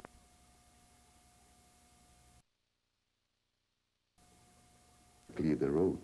If I'm clearing like 50 feet on both sides of the road, I could see there's problem. But anyone could go down to Tinian and look at it. I think to the people, they're happy about it. That is true. Many people on Tinian tonight back up their mayor. It's been destroyed for so many years, and now they're coming back to me and said, hey, you have destroyed this. They got to be more sensible than that. Coming up next, the Philippines is bracing for a super typhoon, while here it looks like plenty of sunshine coming up tomorrow. Stay with us. The 1990 Civic Wagon, a fine line between work and play. Whether your cargo is fun stuff or work stuff, with the rear seats folded back, you have 60.3 cubic feet to fill up. The Civic Wagon, a smooth handler for any trip. Now, and sexy. On the road, you'll find fun around every corner. The 1990 Honda Civic Wagon and CRX at Mark's Motors in Tamuning and Gigo. For this holiday weekend, loads of sunshine, very little rain. But Super Typhoon Mike is expected to hit the Philippines hard, perhaps the strongest typhoon to hit southern Luzon in 20 years. More on that later. First, we've got 86 degrees right now with winds coming from the northeast at 5 to 10 miles an hour. Barometers reading 29.49 inches, relative humidity 54%. Neighbors to our west are not as lucky weather-wise. Typhoon Mike reached super typhoon strength yesterday. The storm is raising havoc across the region. Taking a look at our latest satellite picture, Super Typhoon Mike located only 75 miles northwest of Palau. The storm passed just 30 miles to the north of Palau early this morning. It brought winds of 150 miles an hour. A radio report from Koror indicates 30% of the buildings in the capital city have been damaged or destroyed. Only one injury so far, but reports are sketchy at this time. Super Typhoon Mike is heading due west right now. That means central Philippines are next in line. Mike is supporting sustained winds of 170 miles an hour, gusting over 200. So a heavy death toll is possible in the PI, so heavy that a local group here on Guam plans to prepare for disaster relief tomorrow. That's at 10 a.m. at the Advocacy Office. A typhoon is expected to hit land near Legazpi within the next 2 to 3 days. But back in our area, we have high pressure, and that's bringing sunny skies our way. Clouds and rain are expected to move in from the east by midweek, but we'll see more sunshine through tomorrow. 0.02 inches of rain fell on our island since yesterday. That brings our monthly total to 1.80 inches. You can expect our first low tide, 0.9 feet, at 10:12 tonight, followed by a high tide of 1.8 at 3:41 early tomorrow morning. Seas tonight are moderate, 4 to 7 feet. Surf, 5 to 8. Tonight, partly cloudy with isolated light showers, lows in the upper 70s. Forecast for tomorrow, mostly sunny skies, decreasing winds, seas, and surf conditions, so it looks good for an outing. And Marty's up next with some college upsets in football. Yeah, a lot of teams trying to position themselves for bowl games like Iowa, Washington, Houston. Well, Houston can't go to a bowl game, but they were up for a national championship. All those teams lost today, knocking them out of the title hunt. The team that had the biggest challenge, Notre Dame, passed. They were down in Tennessee, and they came up with a big victory. I'll show you highlights of that game, plus all the college action when we come back. All right, stay with us. Hi, I'm Kurt Moreland. Welcome to Moreland's Insurance. You probably recognize our location in the...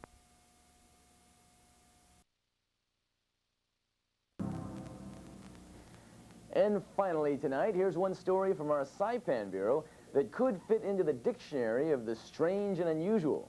Yes, that's a two-headed gecko that you're looking at. Frank Guerrero found it outside his home. I found this at the back of my house on the picnic table. And it was on the paper towel. Then I thought there was two geckos crossing each other. Then we take a look at it, and you know, just one gecko with two heads. The folks that Frank works with just quite didn't believe him, but we can safely say, yes, Virginia, nature does produce some crazy geckos. And that is news, weather, and sports for this Sunday evening. We hope you'll have a very lovely day off tomorrow. Thanks for joining us. Good night. Good night.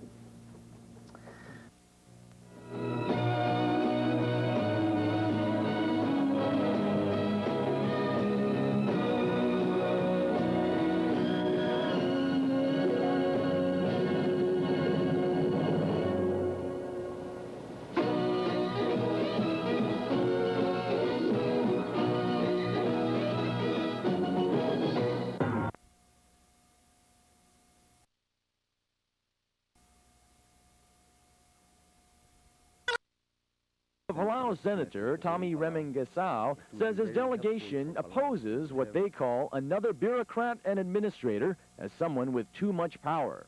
We don't need an additional administrator and a bureaucrat to help complicate the matters as is. He adds that Palau prefers to have someone who can solve its technical problems and promote its growth.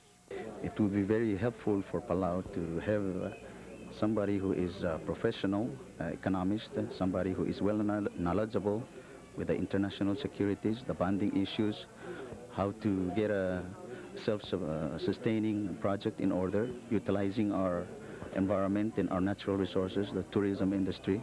From here, the leaders and children of Palau will wait for Interior to respond to Palau's request. Palauan leaders hope to meet with the Interior Secretary and key congressmen before Interior gives a final ruling.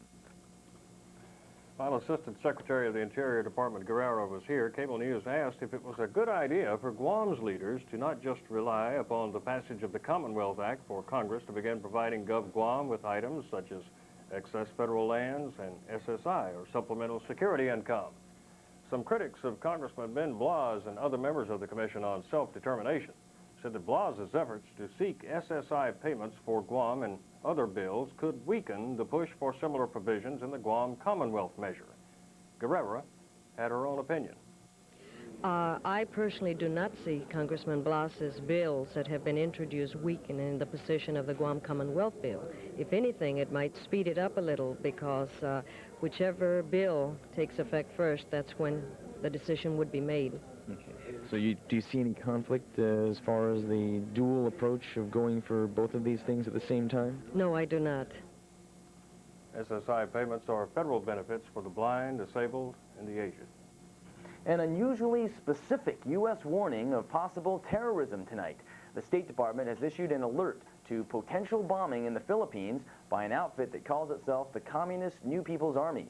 The warning comes amid the talks on the future of U.S. military bases in the Philippines, talks which would, it would now seem, lead to our withdrawal of installations from that country, a withdrawal at a pace apparently a lot slower than the communist rebels want. The greatest threat of attack, according to the Department of State, is on Manila's Rojas Boulevard. That's the thoroughfare on which sits the U.S. Embassy, a building where the talks on the bases are being held, and several hotels. The U.S. today asked the Philippine government for continued access to its military bases there, even after it gradually pulls out all American troops. The U.S. base leases run out next September. The communist rebels are pressuring President Corazon Aquino to reject the request, all of which has done nothing to lessen a week's worth of heightened tensions, as Maria Reza reported by telephone from the Philippines. Last week, all U.S. military personnel were restricted to their bases. The international school, whose students are predominantly Americans, have scheduled vacation days until the bases talks are over. But what's confusing about this latest bombing threat is that Manila has had at least one bomb explosion nearly every night for the past month. No group has claimed responsibility for these bombings, but officials believed they were the work of rightist army rebels. Since the U.S. panel arrived 3 days ago, there have been 3 explosions. Maria Reza, Manila. 1 year and 1 day after the crash, the National Transportation Safety Board has issued a written preliminary finding as to the cause of last September's National Guard helicopter accident here, which killed the 2 men. The 2-page, 8-paragraph summary prepared by an FAA aviation inspector said the helicopter was flying at about 200 feet over the Fonte River when it collided with some Navy electrical power lines, tearing the main rotor right off the copter. The brief summation said the helicopter had been airborne for about 1 hour and 5 to 10 minutes after the accident, or when the accident occurred, killing the pilot and his passenger, a Guam Police narcotics detective. A GPD investigative report attached to the NTSB summary said the face on the altimeter gauge was jammed at 600 feet, and that both sets of seat belts were, quote, intact and buckled. Tony Paloma, Guam's resident representative of the U.S. Interior Department, which owned the helicopter, said a full 120-page NTSB report ought to be released in about 5 days. Police Chief Adolf Scambolari speaks out about political ads putting down his department. To go see the Neighborhood Patrol Command. It's there.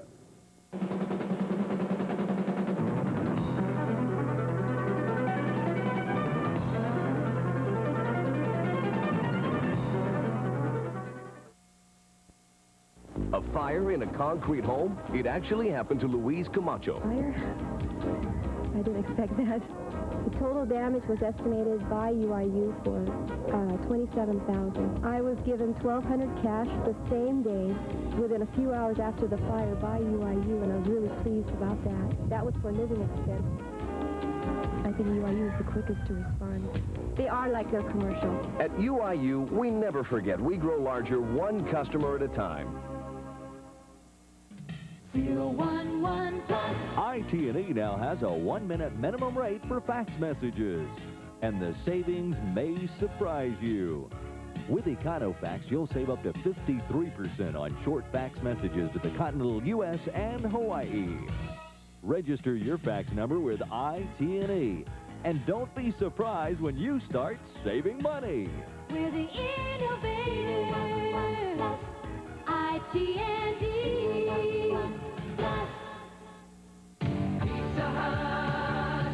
Hair. At Pizza Hut, we're making it twice for one great price, and we're doing it every day. Buy any medium pizza on the menu, and you can get a second one for only $5 more. Pick your favorite medium pizza from Pizza Hut, Guam's favorite pizza, and get a second for just $5 more. Try one of our specialties or build your own. Either way, the savings are delicious. 1 + 1 equals a great deal. Pizza Hut. Making it great. Ace is the place for top quality air conditioners from Whirlpool. From our room size 6,000 BTU models all the way up to units to cool your entire home. You'll find just the right kind of cool with Whirlpool air conditioners from Ace Hardware. And with today's energy concerns, your air conditioner comes equipped with energy-saving features. Whirlpool air conditioners are designed to keep you cool and comfortable for many years to come. Come choose your Whirlpool air conditioner at Ace Hardware today. And remember, Ace is the place. Part of the $74,000 authorized by Governor Atta to bail the Smoking Wheels racing event out of debt included replacing money stolen from race organizer Dave Eckert. Today, Eckert talked with reporter Carlotta Leon Guerrero about the stolen money and the subsequent police investigation. We have some funds that were taken out of the truck at the gate during the Smoking Wheels activities held last May. We're not sure. It appears to be about $2,000 from what we can reconstruct right now, about $2,500. And consequently, we have filed a police report. There was a complete investigation. We have no suspects at all as to who took that money. Whose truck was it? It was my truck, the Pathfinder. It was parked at the front gate using by an individual who had volunteered as chief of security for me. He had locked the truck, was watching the races, came back and found the passenger side car door had been opened and some of the money taken from the top. How long of a period of time between when the incident happened and when the police investigation began? It was about 30 days because originally it was such a small amount of money. We had a meeting and decided it wasn't worth pursuing because we had no indication of forced entry. We could not find any kind of an indication that something was missing. However, when I had written to the governor on June the 25th asking for assistance and had explained to him the whole surroundings of the shortage that we had, he says, well, let's do a police report, make sure everything is accounted for because I don't want anybody to come back and hassle us at a later time that we are trying to keep something. So there was a complete investigation by the police department of that particular fund. Eckert says the final price tag for the two-day event was over $500,000, with only $200,000 of that coming from Gov Guam. In his capacity as a board member of the Guam Visitors Bureau, Eckert says the money was well spent when you consider the amount of exposure the island received. Eckert added that plans for next year's 14th annual Smoking Wheels event are already in the works. Now, that Smoking Wheels event is not the first promotion that the administration has gotten into. 2 years ago, at the governor's request, Images, Inc. agreed to bring to Guam a troupe of 44 Chinese acrobats. According to Images President Dave Santos, the company fronted money for airfares, advertising, and other expenses, expecting to make their money from the gate. Santos says the Chinese promoter took off with $71,000 of his company's money and $44,000 that was owed to the Pagoda Hotel. The governor offered to write the Chinese embassy in Washington for money to help bail out Images and the Pagoda Hotel, but according to Santos, nothing came of it.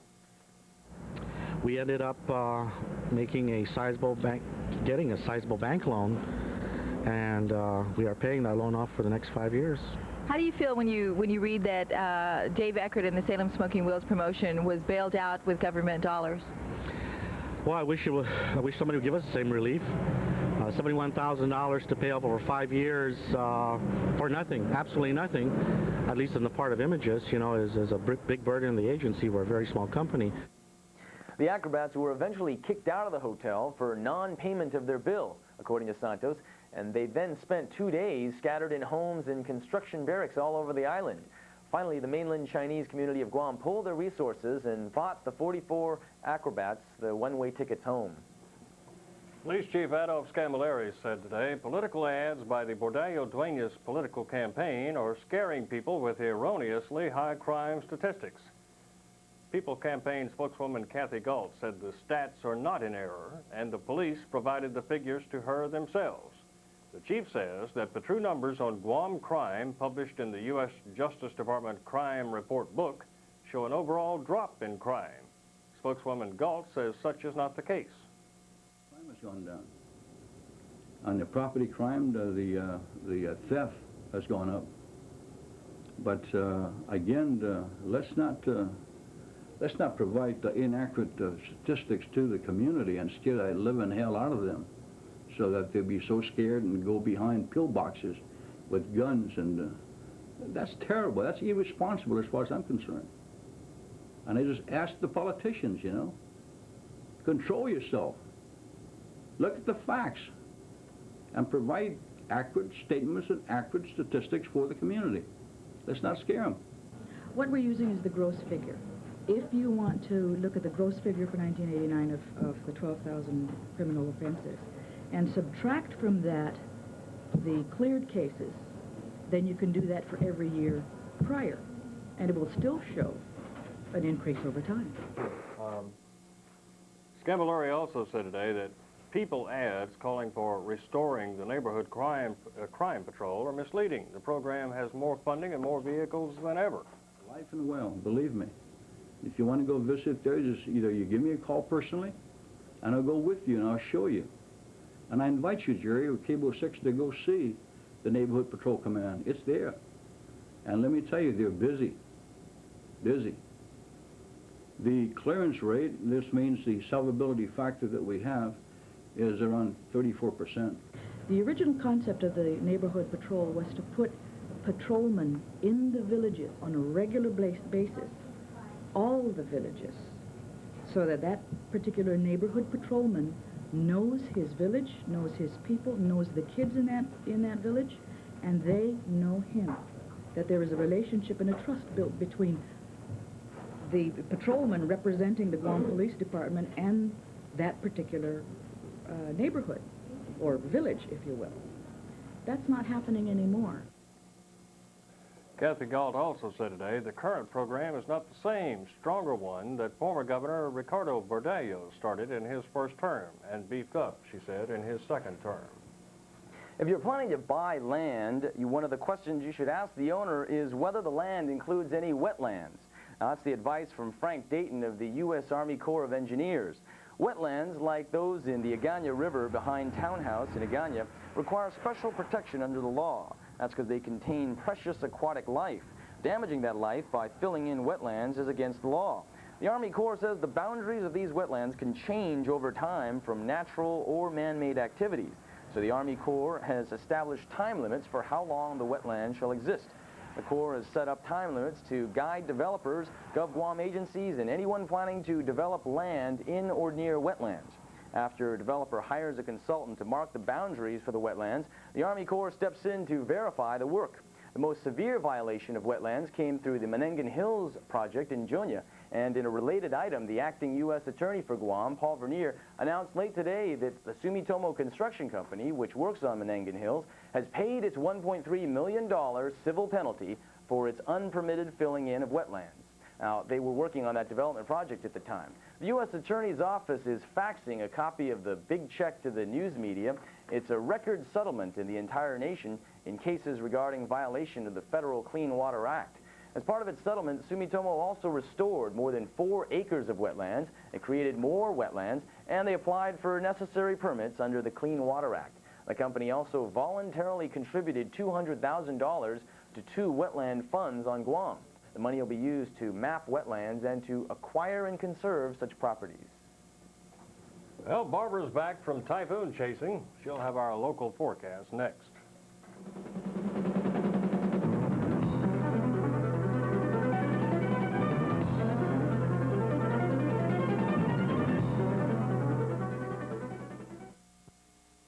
FHP covers the children's exams at no cost to them, where it would normally cost them.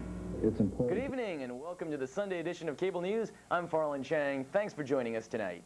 Saipan Cable TV has offered a $1,000 cash reward. That's for any information leading to the arrest and conviction of those responsible for 3 separate tire slashing attacks on one of its news cars. At the same time, CNMI's governor, Larry I. Guerrero, has ordered a thorough probe into nearly 24 threats against reporters at Saipan Cable TV.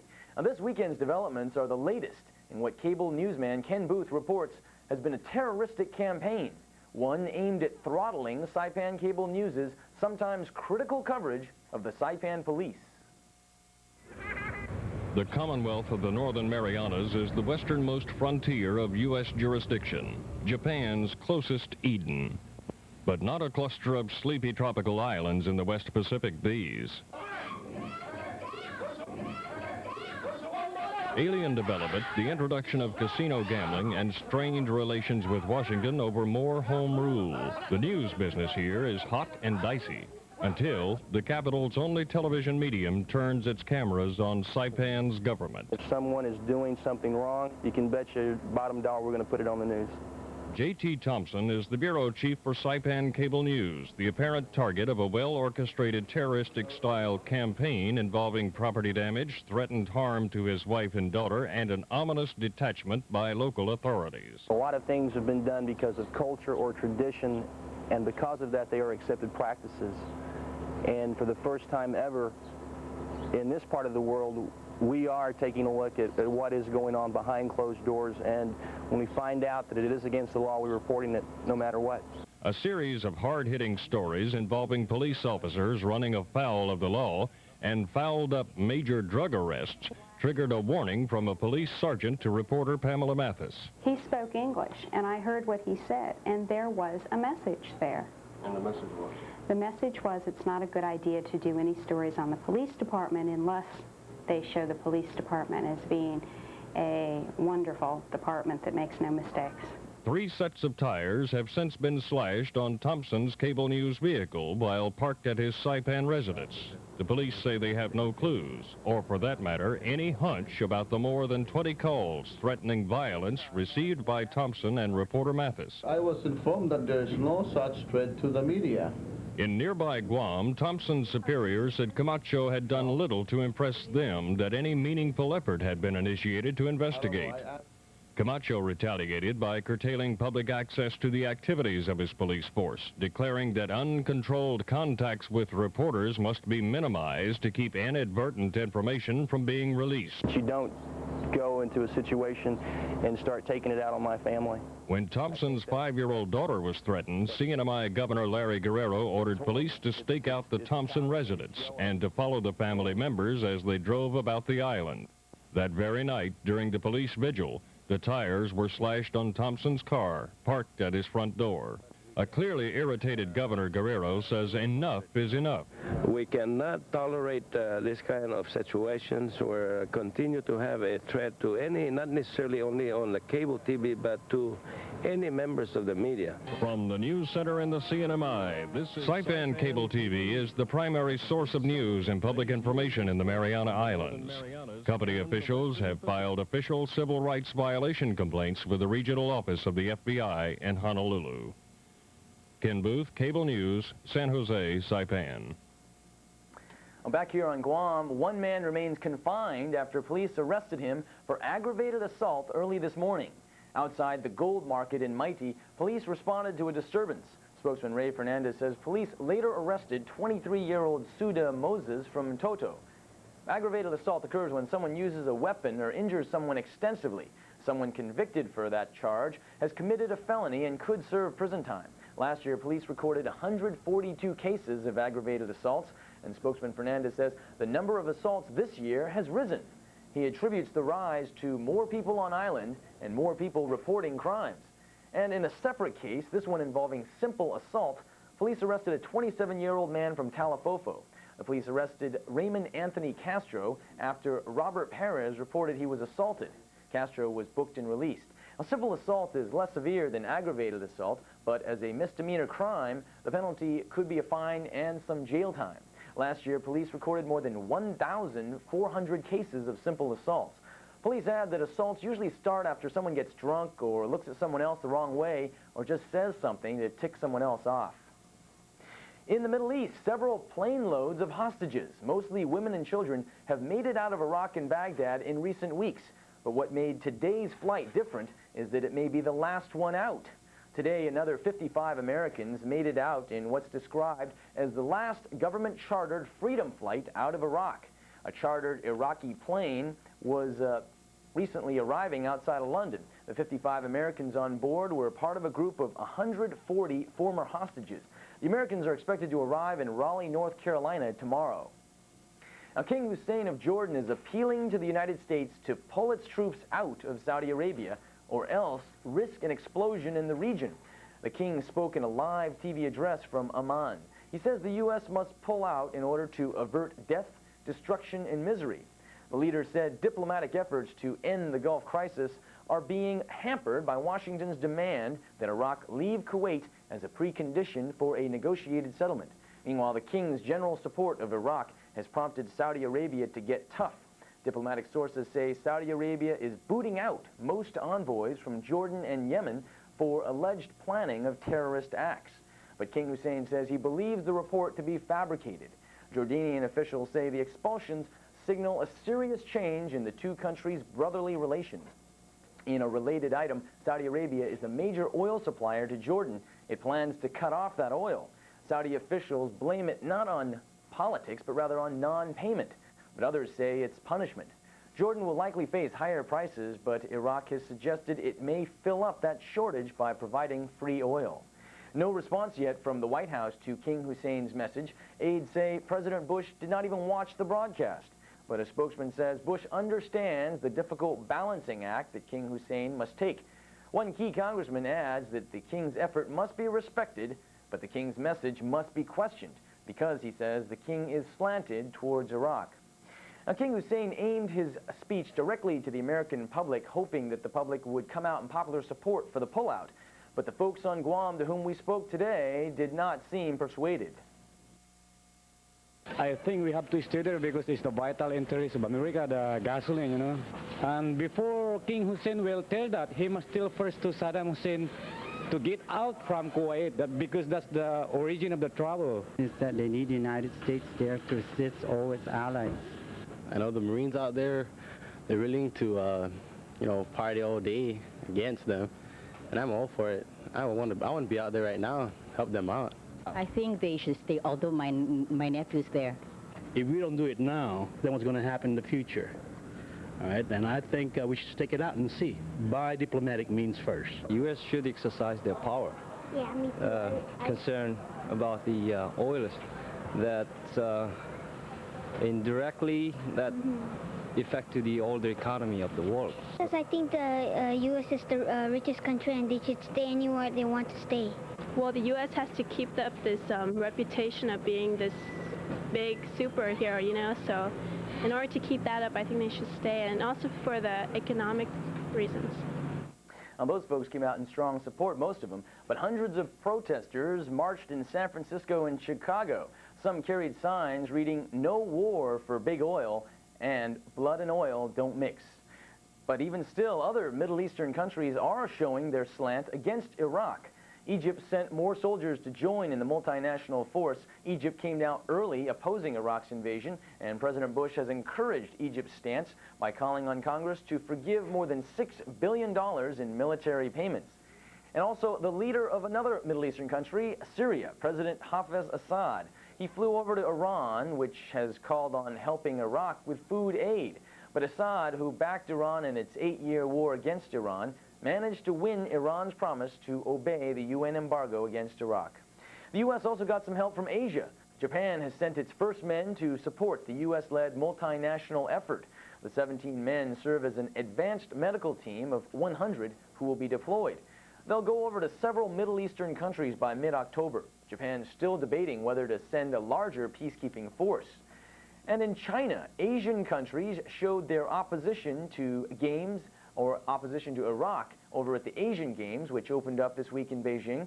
The countries barred Iraq from taking part, and they praised the team from Kuwait, which had escaped Iraq's invasion. Coming up next, a major new condo project, but this one done in a rather unique way. That plus weather and sports all next. Stay with us.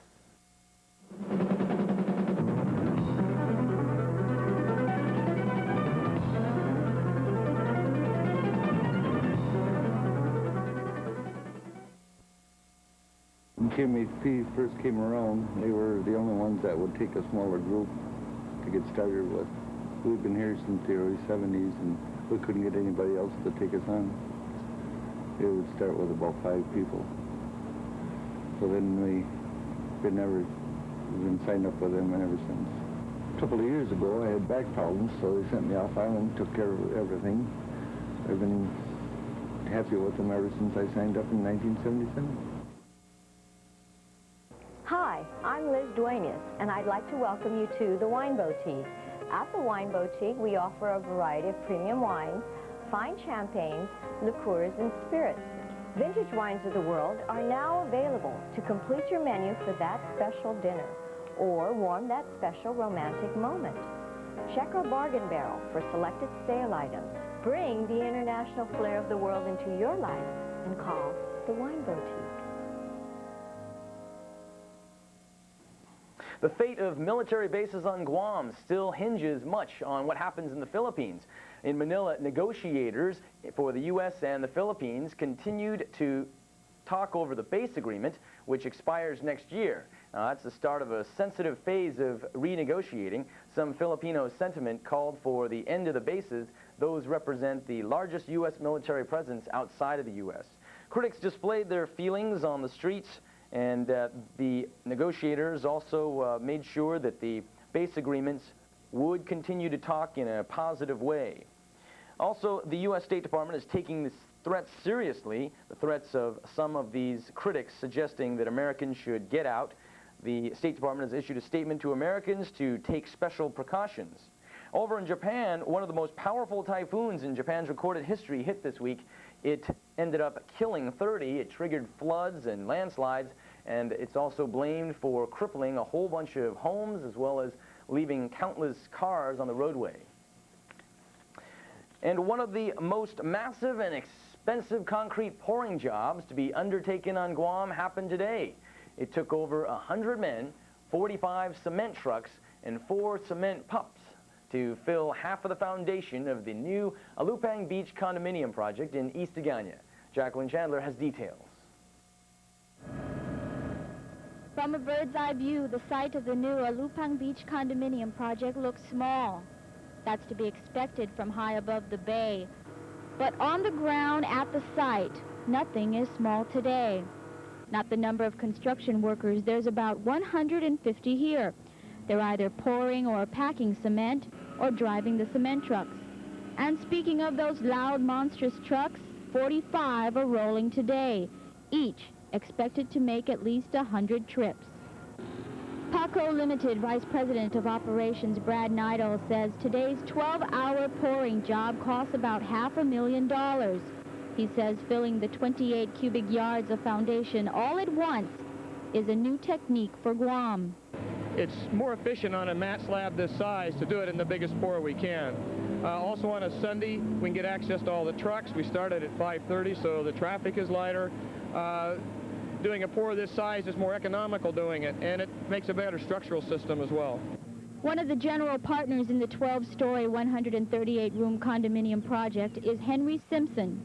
Simpson also holds interest in the Lupang Beach Club nearby and the Heli-Tours helicopter that these aerial shots were taken from. He says today's massive pouring job passes his inspection. We're real happy with the contractor being able to organize this big of a pour of concrete. Took a lot of people, a lot of trucks, you know, a lot of planning to make it come together, and it makes the building more economical and makes the job go faster. Simpson adds that when the condominium is completed in February 1992, It'll be one of the highest priced on Guam. In East Agana, Jacqueline Chandler, Cable News. Officials say they plan to pour the other half of the condo's foundation on October 7th. Congressman Ben Blas reports that he will testify on a bill to stop abuse of the elderly. His office reports that he will work with Congressman Joe Kennedy from Massachusetts on that bill. Blas adds that he feels confident Kennedy can help Guam pursue SSI benefits. There should be a lot of happy folks at Trans World Radio Station tonight. This afternoon at the Plaza de España, members of the Guam Beautification Association named that radio station as the most beautiful non-profit organization headquarters on Guam. That is just one of 5 GBA categories. The honor comes after members made an unannounced inspection of island churches, religious buildings, and non-profit facilities. GBA officials say they judge on overall appearance, cleanliness, maintenance, and landscaping efforts, all of which Trans World Radio scored the highest this year. The next 2 categories to be judged are for the most beautiful home on Guam and the most beautiful commercial Christmas display. Coming up next, forecasters say more sunshine is on its way. Stay with us.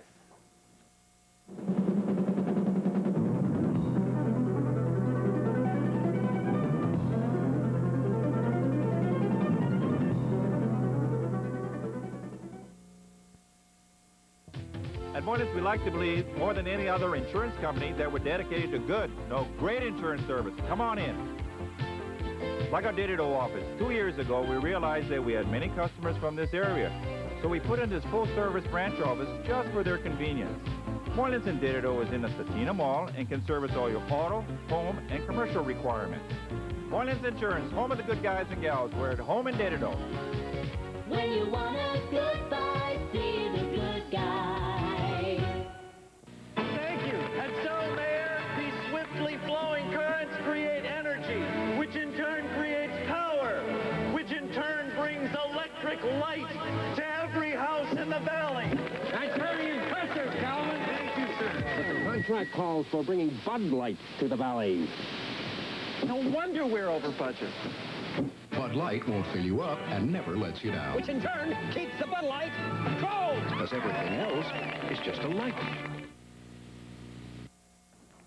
We had loads of sunshine today with just a few light showers to dodge. And according to forecasters, we can pretty much bank on a few days of sunshine. Right now, the skies are partly cloudy. Temperature is 88 degrees. Winds tonight come from the east at 10 to 15 miles an hour.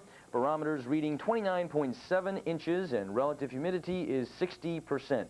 Right now, we got a low pressure center to the west of us. Forecasters say it's nothing to worry about since it's moving away from us towards the Philippines. To the east of us, a cloud mass there is expected to bring in some cloudy skies, but forecasters expect that'll clear out by early tomorrow.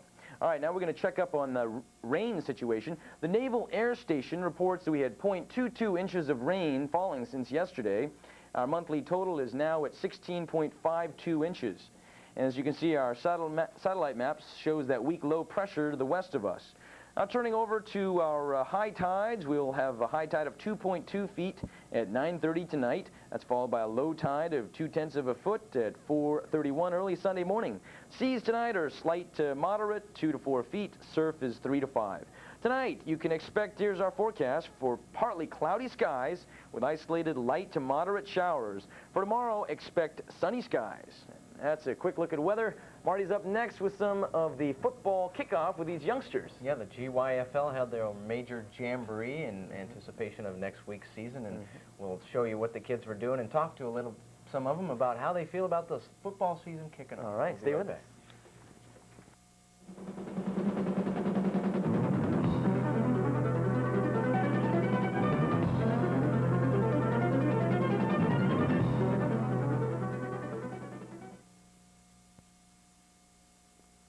Cowboys Insurance, we take pride in being Guam's biggest insurance agency.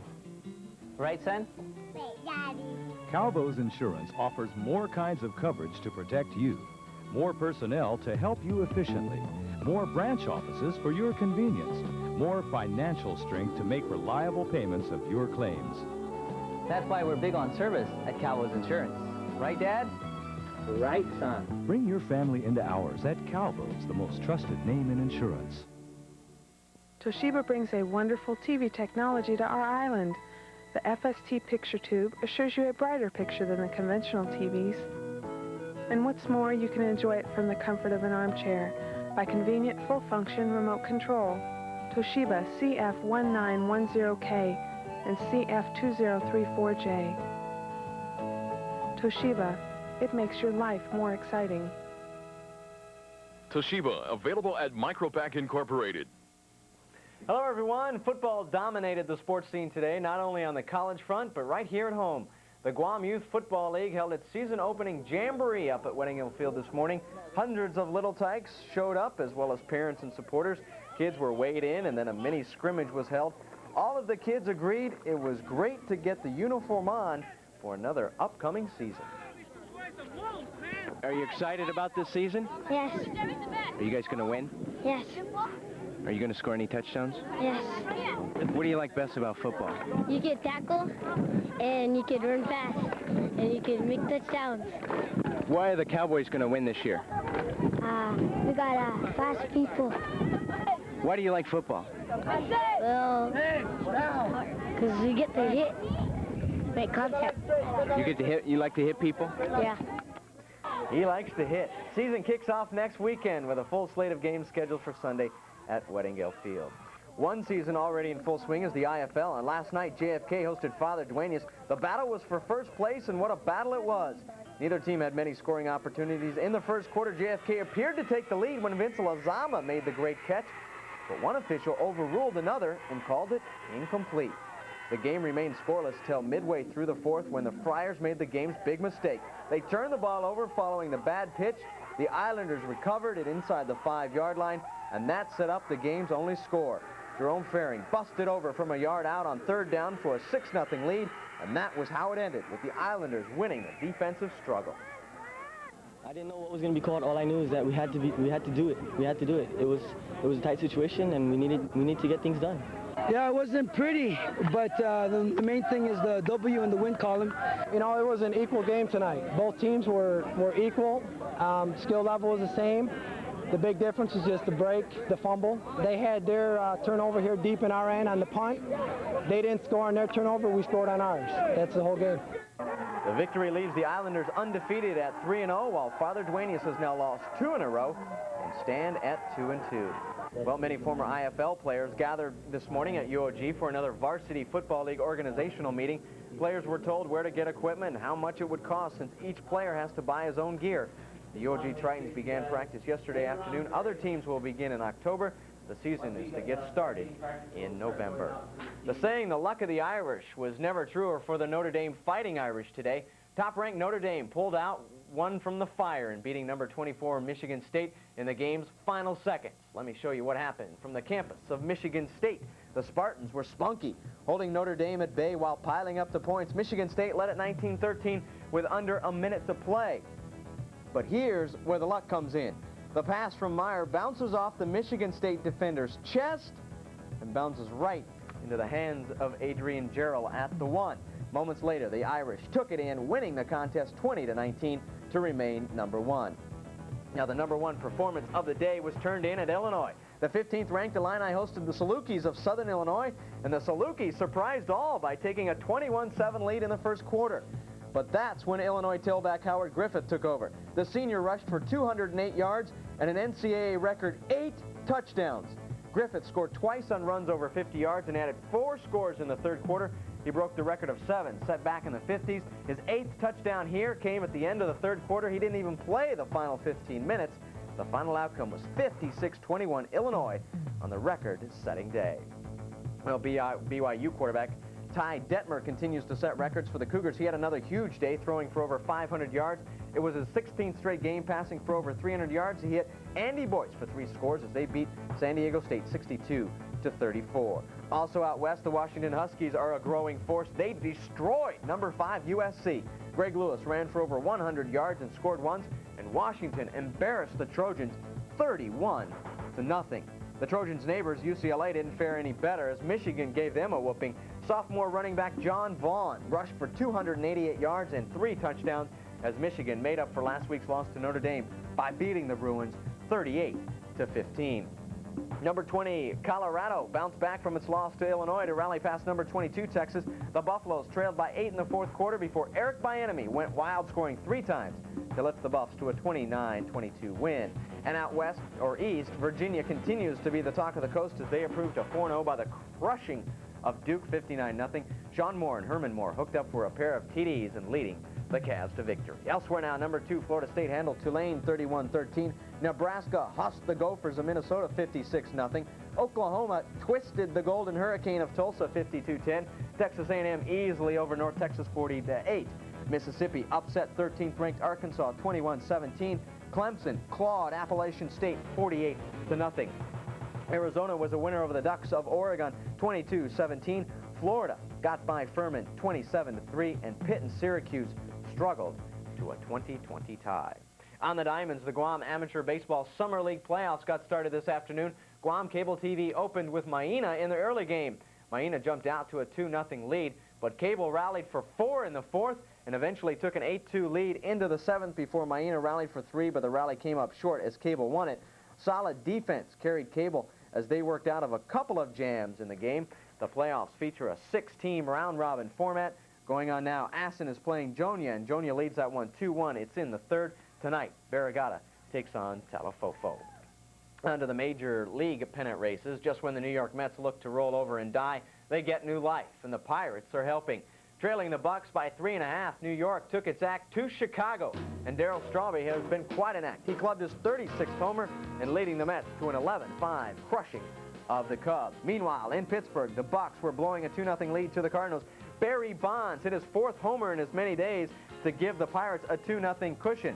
But in the 8th, the wheels fell off as walks and wild pitches were the downfall as St. Louis scored 3 times in the inning to post a 3-2 win, dropping the Pirates' lead to 2.5 games. Elsewhere, Philly hurt Cincinnati, or hurt the Expos' chances with a 3-2-1.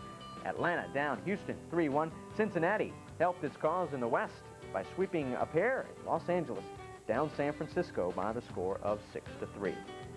Over in the American League, the East battle between Toronto and Boston remains deadlocked. While the Sox were losing in New York, the Jays were being bombed in Cleveland. The Candyman, Maldonado, with 1 of 2 Indian homers as they dumped the Jays 5-2. Elsewhere, the Yankees beat Boston 5-2, as we told you. Baltimore beat Milwaukee 3-2. KC edged California 4-3. Oakland is a lock in the West 5-1 over Detroit.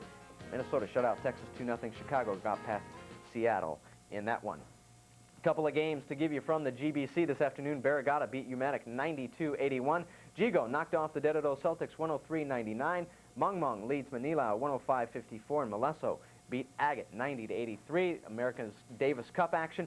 The men's doubles team from the U.S. won today. All they need is a victory tonight in their matches. You can see that live on ESPN Cable Channel 1 beginning at 8 o'clock. That's it in sports. Farland will be back with more in just a moment.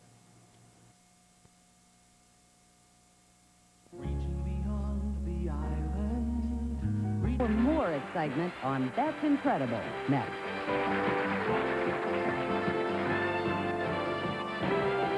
That's incredible.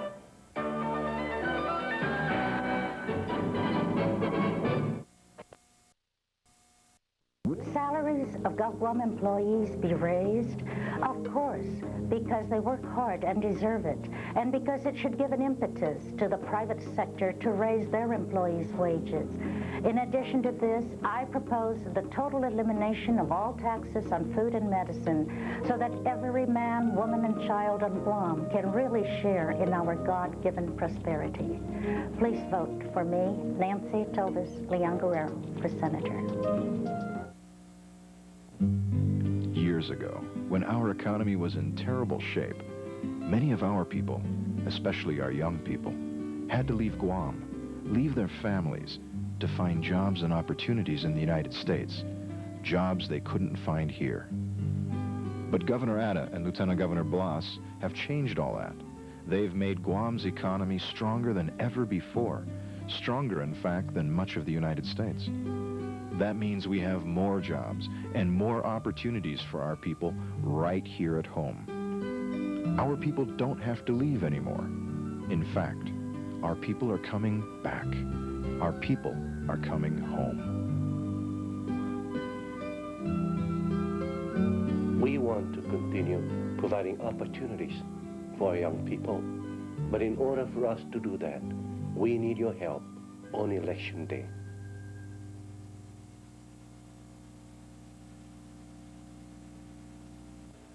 Ben Pangilinan, the right philosophy to make Guam first.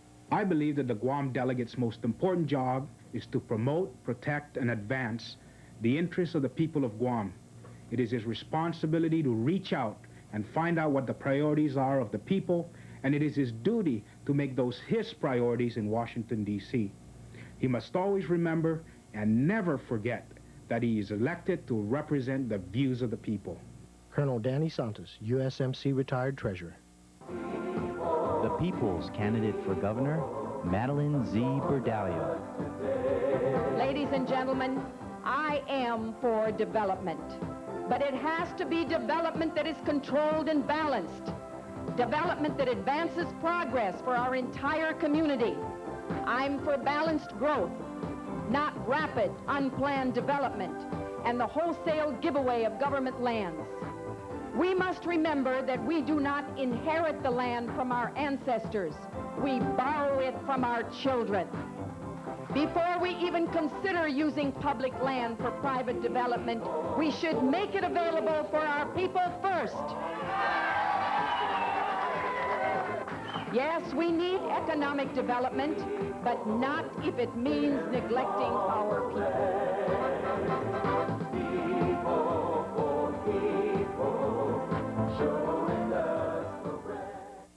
I gotta hit my retros and get back to tamooning. Hi folks, old Super Chicken. You know, all of you people that work for the government, you're getting the COLA and you're getting the big rebate on taxes. Everybody's getting that, but we don't want to take it away from you. What we're doing is, and as you know, we talked to the factories and started last week or week before last, large rebates from the factory. So we'll give you the rebates, and if you have real good credit, you can use that for a down payment.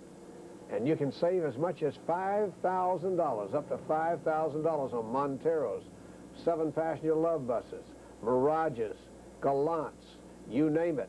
Hey, Chrysler products, Suzuki's, hey, the Sidekick, the whole bit.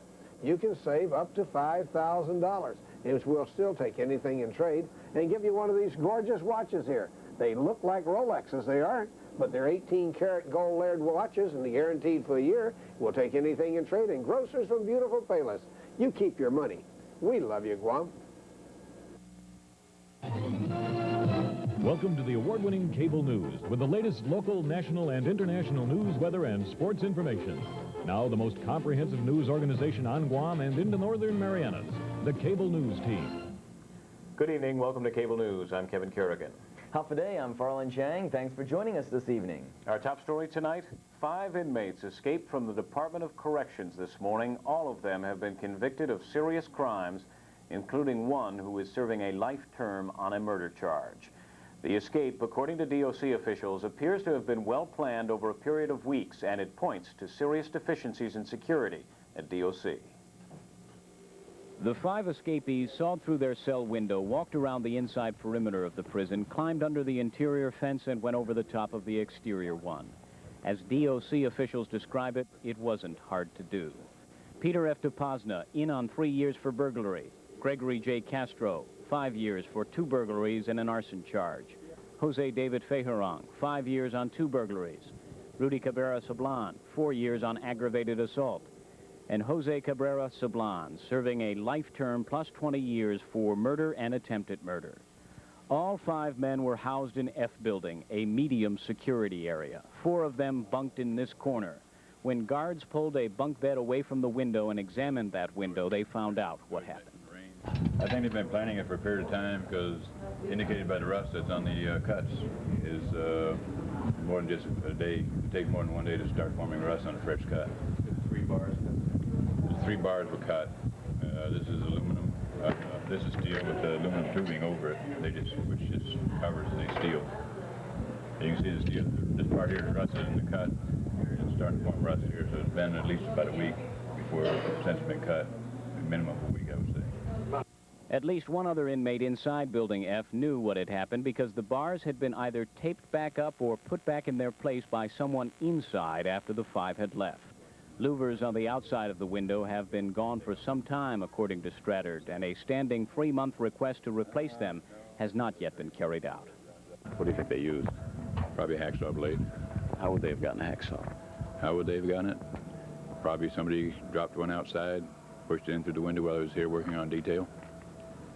So somebody inside that works here helped them? Quite, not necessarily one of the officers or one of the civilian workers, but one of the inmates that works on detail. Once outside Building F, Strattard tracked the escape route up this rise to the inside fence perimeter. The inmates made their way around to the back gate at the north side of the facility, where they went under the fence at a point where the tie-down wires had been cut. This, too, done some time ago. The tie-down wires have been cut. I can show you with a wire here. So this here's a tie-down here. Pull that out just so we can see it. Okay. So this here's a tie-down wire, and you can see it's already starting to corrode and rust. So it was cut some time ago? It's been cut some time ago. Are prisoners allowed in this area? Yes, they are allowed in this area. They come up through here to cut grass, also inside the inside area here where they cut the grass. From that point, it was a quick jog down to the rear gate, which is not topped by concertina wire and not difficult to climb over. Strattard figures it happened sometime between midnight and 6 a.m. this morning. I found a black waste purse, bag, whatever you want to call it, with 5 packs of cigarettes in it. That was laying here covered with rainwater, because my indication was they came out before when last rain was about 5 o'clock this morning. And the top of the bag, if it was just laying here, laying on top of the grass, the top of the bag shouldn't be wet. The bottom of the bag should be wet from the wet grass, but the top shouldn't be wet. So it gave me the indication they left sometime between midnight and 6 o'clock during the last rain, most likely. The escapees might have been caught by these infrared detectors, which encircle the inside of the perimeter of the prison here. Anything crossing the line of the infrared detector would set off an alarm, if it had been working. But these detectors haven't been working for at least 10 years. 9 guards on duty overnight. There should have been 15, and only 2 were in F building when 5 should have been there.